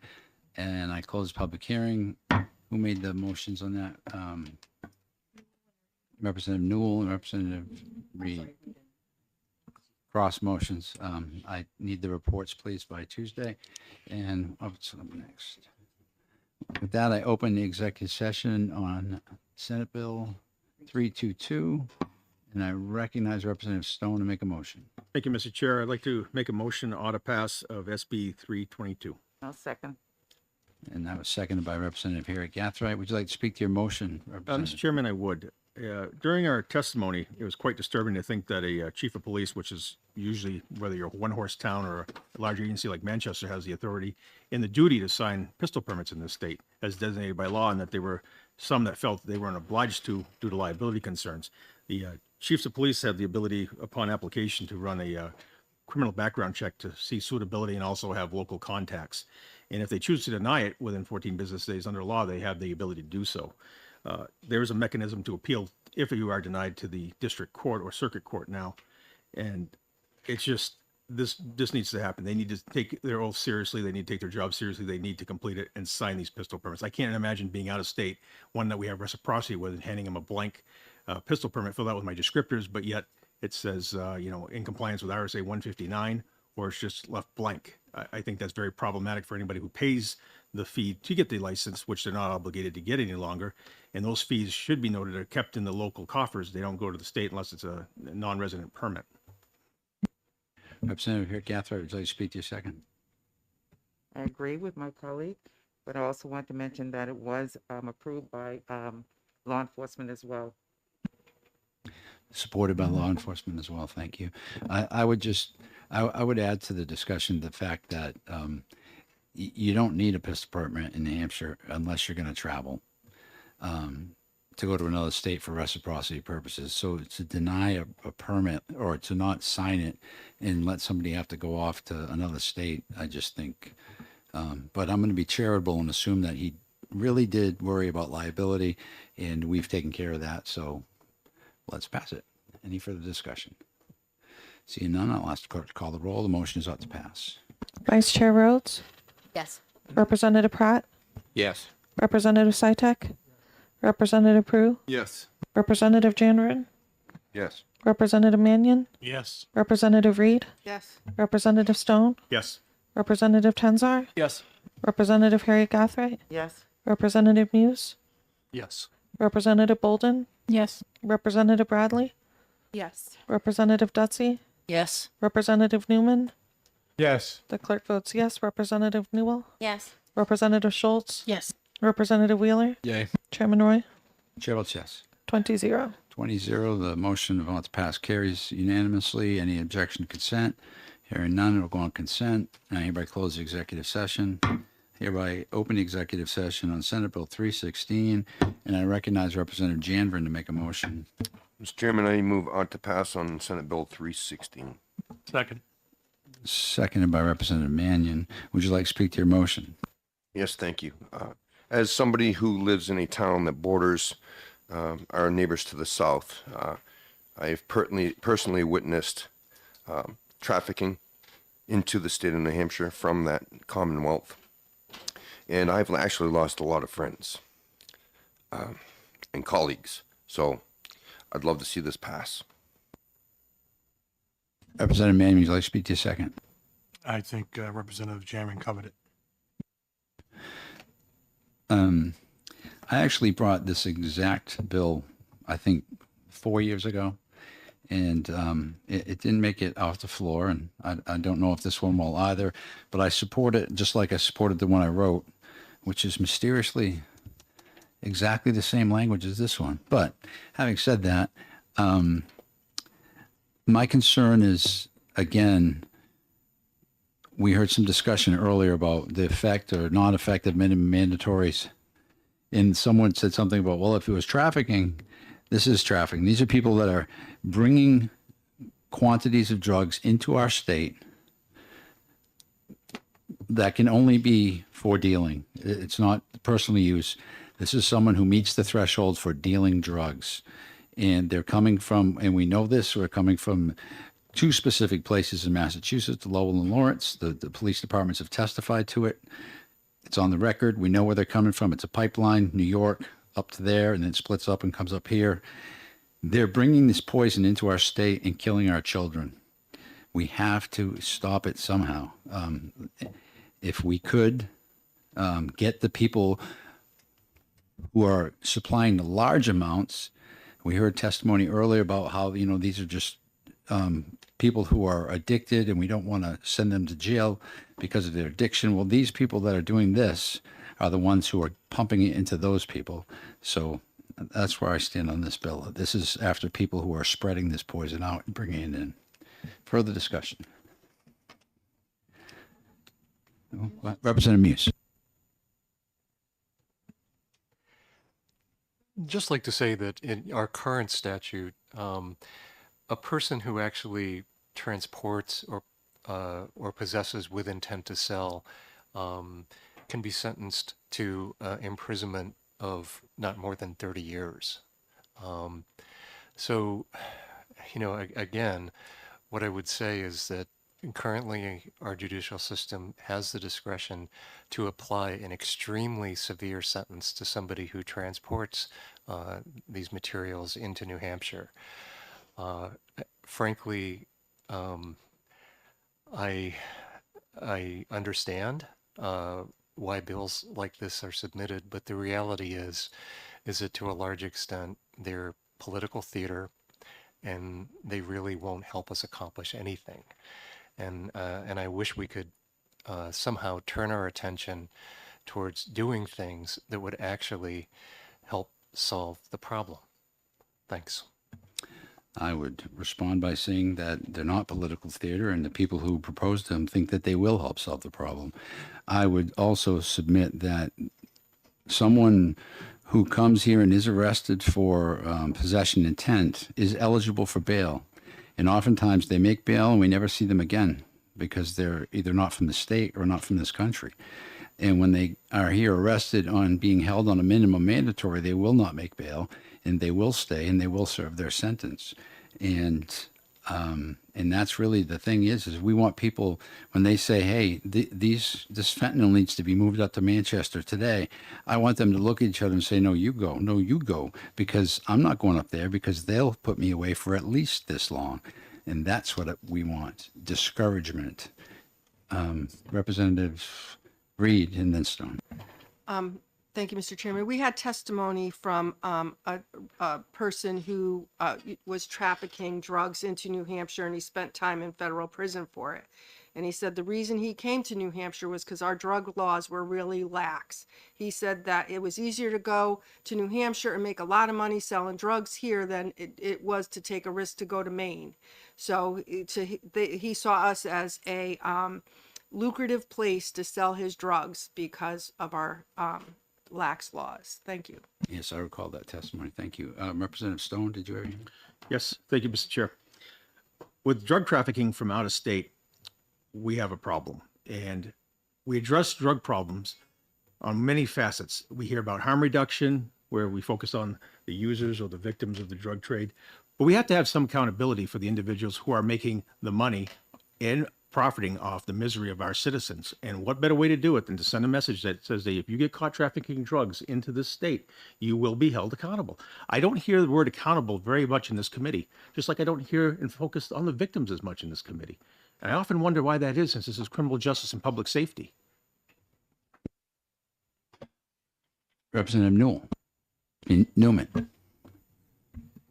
I'm having a lot of difficulty trying to figure out all this talk about trafficking and trying to get that to, based on the way the bill is written. And it says, in addition to any other penalty under this section, any person who enters the state with any quality of a fentanyl drug, et cetera, shall be guilty of a Class A felony. I believe that's holding people accountable with a Class A felony. And then it puts on a mandatory 5 years in jail, no matter what the other penalty was. So I'm having trouble with that. Didn't you, in the et cetera, didn't it say something about with the intent to distribute? No, I'm not sure that found the word Trent. No, Sometimes those are I don't see anything. No, I don't. Reading it again. Read line 4. 4, It's on the fold. intent to distribute. Okay. I'll have to just improve my reading skills. But there is accountability with a Class A felony. Representative Murray. Thank you, Mr. Chair. To be clear, to my colleague Representative Newman, the Class A felony, that's actually a new line in here because the whole paragraph is new. It's not like the current, yeah. But you just brought up something that was my concern as well, was about the quantity. But I guess with the intent to distribute, would that mean that there would also need to be like other materials that are used for distribute, like extra baggies or something? Like, how do they prove that? Yeah, there has to be further indicia of intent to distribute. It's not merely based on weight. Representative Stone, you can care to elaborate? Yeah, I'd like to point out also that with some of our entities that do drug enforcement in our state, it's customarily to work with the federal authorities. And sometimes cases will be brought, even though they started as a state case, they'll be brought as a federal case in which the federal guidelines for asset forfeiture kick in and sentencing. So perhaps an example is, say you're trafficking drugs from Massachusetts and you have a hidden compartment in your motor vehicle where you've made it that way and you have a concealed firearm. You will actually do more time on the firearm possession with drug trafficking, and your vehicle will be seized. But with regard to her question about the difference between possession and possession intent. Yeah, with intent, generally you're looking at, I hate to say it, but there's a lot of times that individuals are targeted for distribution, that they know they're under being watched, and when they come in, they get picked off. That's not uncommon, building a case.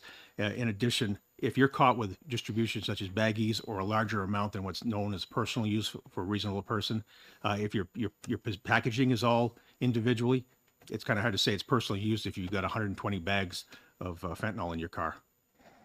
There's that, and a lot of times what it is it'll be a controlled buy or a buy bust.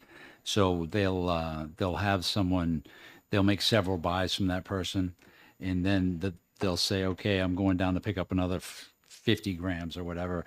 Okay, the third time they go to meet them, they trust them, they come up, they bust them that time. That's where they get the intent to distribute, because they've already distributed previously. So that's generally speaking how that works. Okay. And what he said regarding the secret compartments, you'd be fascinated to see the lengths and the money that these cartels go to build these into these cars. They take these vehicles to a shop and they literally tear them apart, and they build these things into the car that you like have to stand on one foot and pull your rear and press your foot to get these compartments to open. And they're insulated so that dogs can't smell them. They spend a lot of money on these hides when they come across these state lines. Representative Stone. I'd like to follow up with something you said, Mr. Chairman. I've personally seen in my own experience where individuals cooperating with law enforcement have actually traveled down under supervision to the state of Massachusetts, returned to the state of New Hampshire, where it was orchestrated for the actual takedown and arrest to occur. And it's usually coordinated with the outside agencies and possibly DEA or someone else working as a liaison. So this is a common practice, so that if this did come through, we'd be able to have an enhanced penalty for the drug trafficking after the case has been built. You had another question, Representative Murray? Yes, thank you, Mr. Chair. I'm wishing I had brought an amendment to this, and maybe I will bring it to the floor because, specifically the intent to distribute, making sure that that's clear. Maybe we add like a minimum quantity or something. But the other thing that I was thinking of is someone during testimony brought up the concern that if we make it, add this mandatory minimum for crossing the border, then are we increasing the risk that, someone picks up and moves their operation from Lawrence to Salem, or you know what I mean, and just moves right across the border in order to avoid this extra penalty for driving the fentanyl across the border. And I would just be concerned about the potential impact of like an increased, more drug operations being brought into the state in order to try and avoid the travel issue. Did you want to answer? Unfortunately, it's been a history of New Hampshire that we're easy pickings, and a lot of times, a lot of efforts are purposely directed towards out-of-state operations that do come to smaller communities such as mine in Claremont, Newport. I'm sure your Manchester has them too. These people come here because it's such a target-rich environment to sell product, and they can blend in pretty quick and not be noticed for a while. And the only time you usually get those people is when you get somebody on the hook and you flip them, and they go right up the chain. And usually you get the guy that moved here from Massachusetts, and they'll tell you the story of how they got here. And to specifically your question, will that encourage them to, okay, we're not going to do the state law anymore? Well, at some point they got to get here. I mean, it's got to come in some way. So even if they're going to say we're going to shut up our distribution shop in New Hampshire to get away from the crossing the border, well, they still got to cross the border to get it here. So at some point they're going to run into that minimum mandatory of importing it for the intent to distribute. Representative Rhodes. Thank you, Mr. Chairman.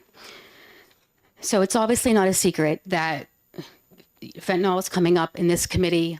I feel like it's every day at this point. And it's also evident that these drugs are doing irreversible harm to our families. It's eroding our society. It's creating this awful division right here amongst us. And everybody thinks that they have the best way to solve this problem. So we admit that there clearly is a problem. So I can't think of a better way to stop something than to have this kind of a deterrent. And what Representative Murray just said was, well, is it going to make them, not sell it here, sell it there? I hope so. I hope it makes them not bring it back into New Hampshire anymore. I hope that is, the end result of it. But I feel like if we could, did I misunderstand what you said? Yeah.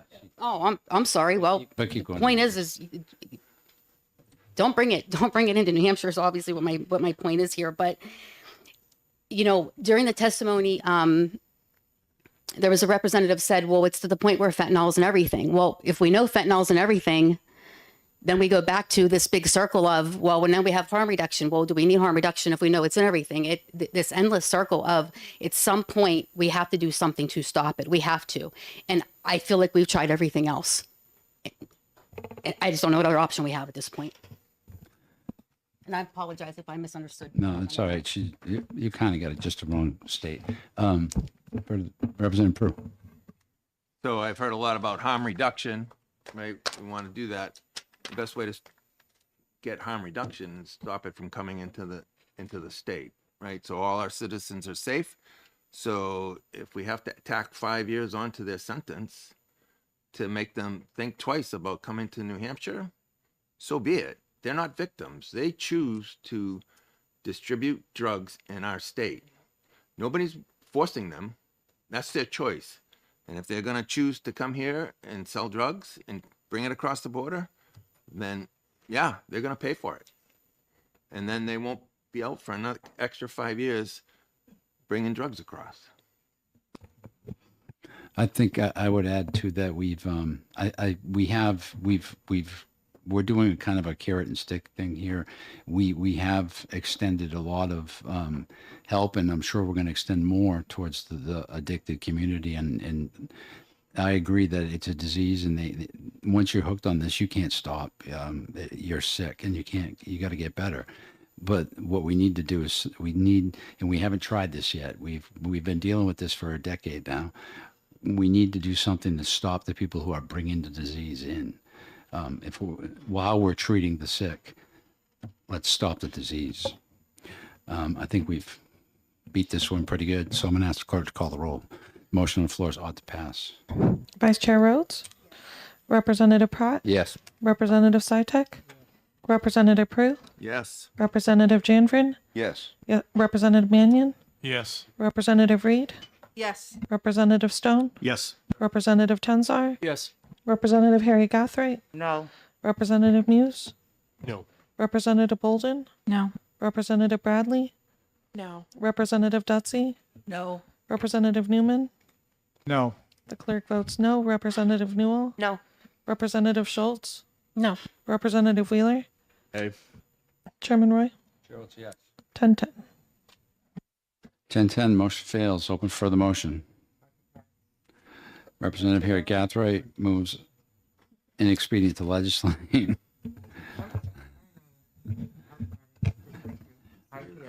Who seconds?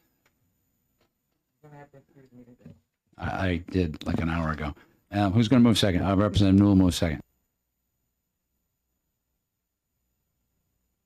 Would you like to speak to your motion, or did we cover this already? Okay.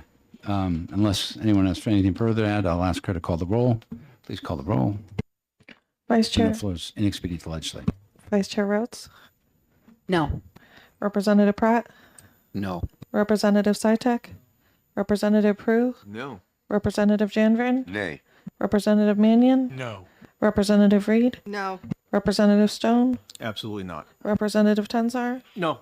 Representative Harry Gathright, Representative Muse, Yes. Representative Bolden, Yes. Representative Bradley, Yes. Representative Dutsy, Yes. Representative Newman. Yes. The clerk votes yes. Representative Newell, Yes. Representative Schultz, Yes. Representative Wheeler, Yay. Chairman Roy, Chair votes no. 10-10. 10-10, motion fails. It goes without a recommendation to the floor. Whoever made the motions, please, I need the reports by Tuesday morning. With that, I close the executive session, and we are done for the day.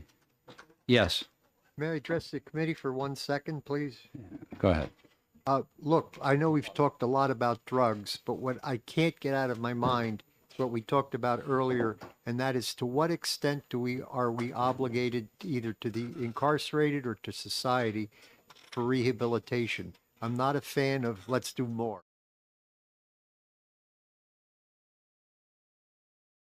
It's our obligation. What is right by society and by the incarcerated? And I can't get that out of my mind. Thanks. Thank you. Representative Muse, would you like to make a motion on any of the bills we heard this morning? Give me a moment. Yeah, I'm looking for a moment too, so I can. 464. Yeah, I'm going to open executive session on Senate Bill 464. Yes, I would like to move interim study on that bill.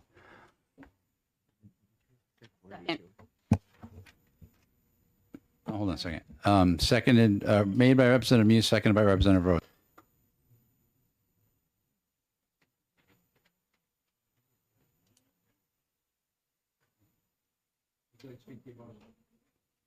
Very quickly, this bill is actually duplicative of a bill that we passed earlier in the session unanimously that actually went to consent. That bill is now in the hands of the Senate. And so to avoid having two bills crossing over at the same time, I recommend we interim study this bill.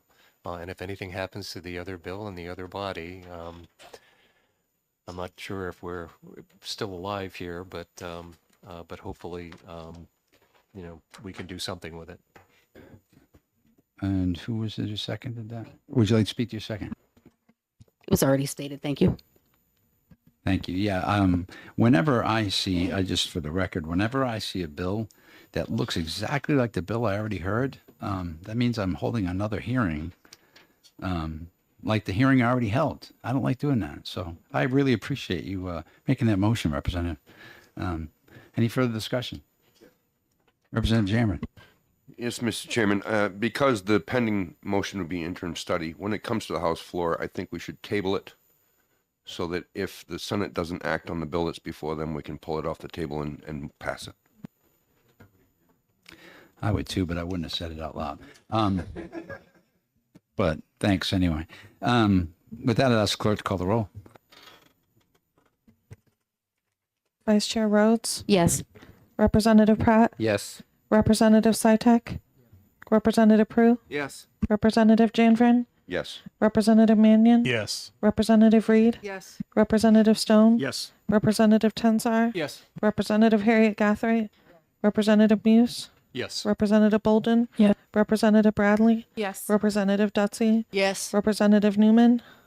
Yes. The clerk votes yes. Representative Newell, Yes. Representative Schultz, Yes. Representative Wheeler, Chairman Roy, Chair votes yes. 20-0. 20-0 of interim study, unanimous. Any objection to consent? Seeing none. Again, we're not saying that out loud. I hereby close the executive session.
I'm opening the executive session on Senate Bill 313. We heard this bill this morning.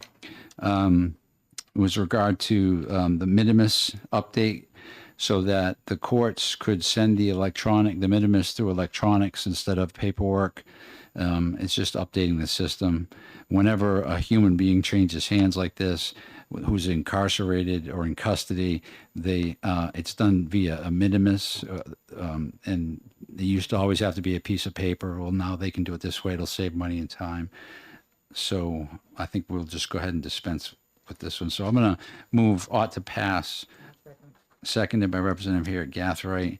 Does anyone want to discuss anything I said? What I already? Good. I'd ask the clerk to call the roll. The motions ought to pass. Vice Chair Rhodes, Yes. Representative Pratt, Yes. Representative Sitek, Representative Prue, You betcha. Representative Janvrin, Yes. Representative Mannion, Yes. Representative Reed, Yes. Representative Stone, Yes. Representative Tensar, Yes. Representative Harriet Gathright, Yes. Representative Muse, Yes. Representative Bolden, Yes. Representative Bradley, Yes. Representative Dutsey, Yes. Representative Newman. Yes. The clerk votes yes. Representative Newell, Yes. Representative Schultz, Yes. Representative Wheeler, Chairman Roy, Chair votes yes. 20-0. 20-0, motion passes unanimous. Any objection to consent? None. I hereby close executive session on 313. I hereby open the executive session on SB 420 and recognize Representative Wheeler to make a motion. Mr. Chairman, I would move ought to pass. Seconded by Representative Murray. Would you like to speak to your motion? Very quickly, Mr. Chairman, I think Senator Whitley did a good job this morning. This study committee is on the parole system. We worked very diligently over the fall. I think that there is more work. I think Representative Reed said we had beat a dead horse to as much as we can, but I think the horse is still living, unfortunately. So we have to keep trying. I just don't want to be. No, I agree. It's tough because we work so hard here on criminal justice, but we. Thanks. Now I have the NRA and PETA after me. Me too. Yeah. Uh-oh.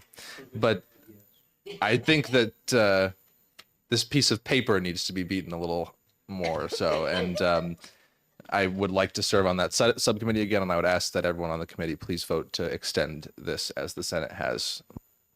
Thank you. Representative Murray, would you like to speak to your second? I agree with everything my colleagues said. I also would like to continue beating horses.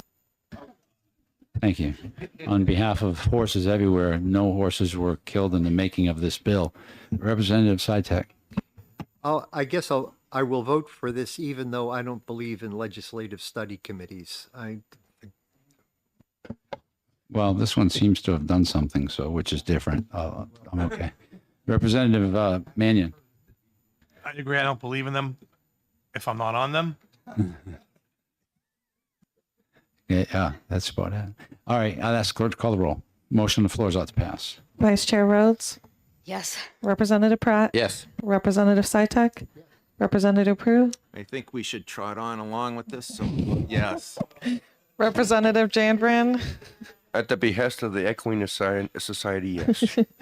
Representative Mannion, Just a yes. Representative Reed, Yes. Representative Stone, Yes. Representative Tenzar, Yes. Representative Harriet Gathright, Representative Muse, Yes. Representative Bolden, Yes. Representative Bradley, Yes. Representative Dutsey, Representative Dutsey is on the Environment and Agriculture Committee, but she votes yes.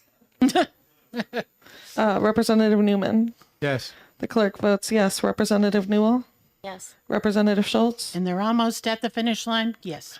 Representative Wheeler, Yay. and Chairman Roy.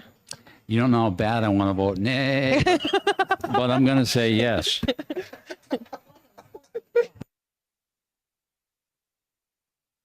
Unanimous to pass. That I close the executive session.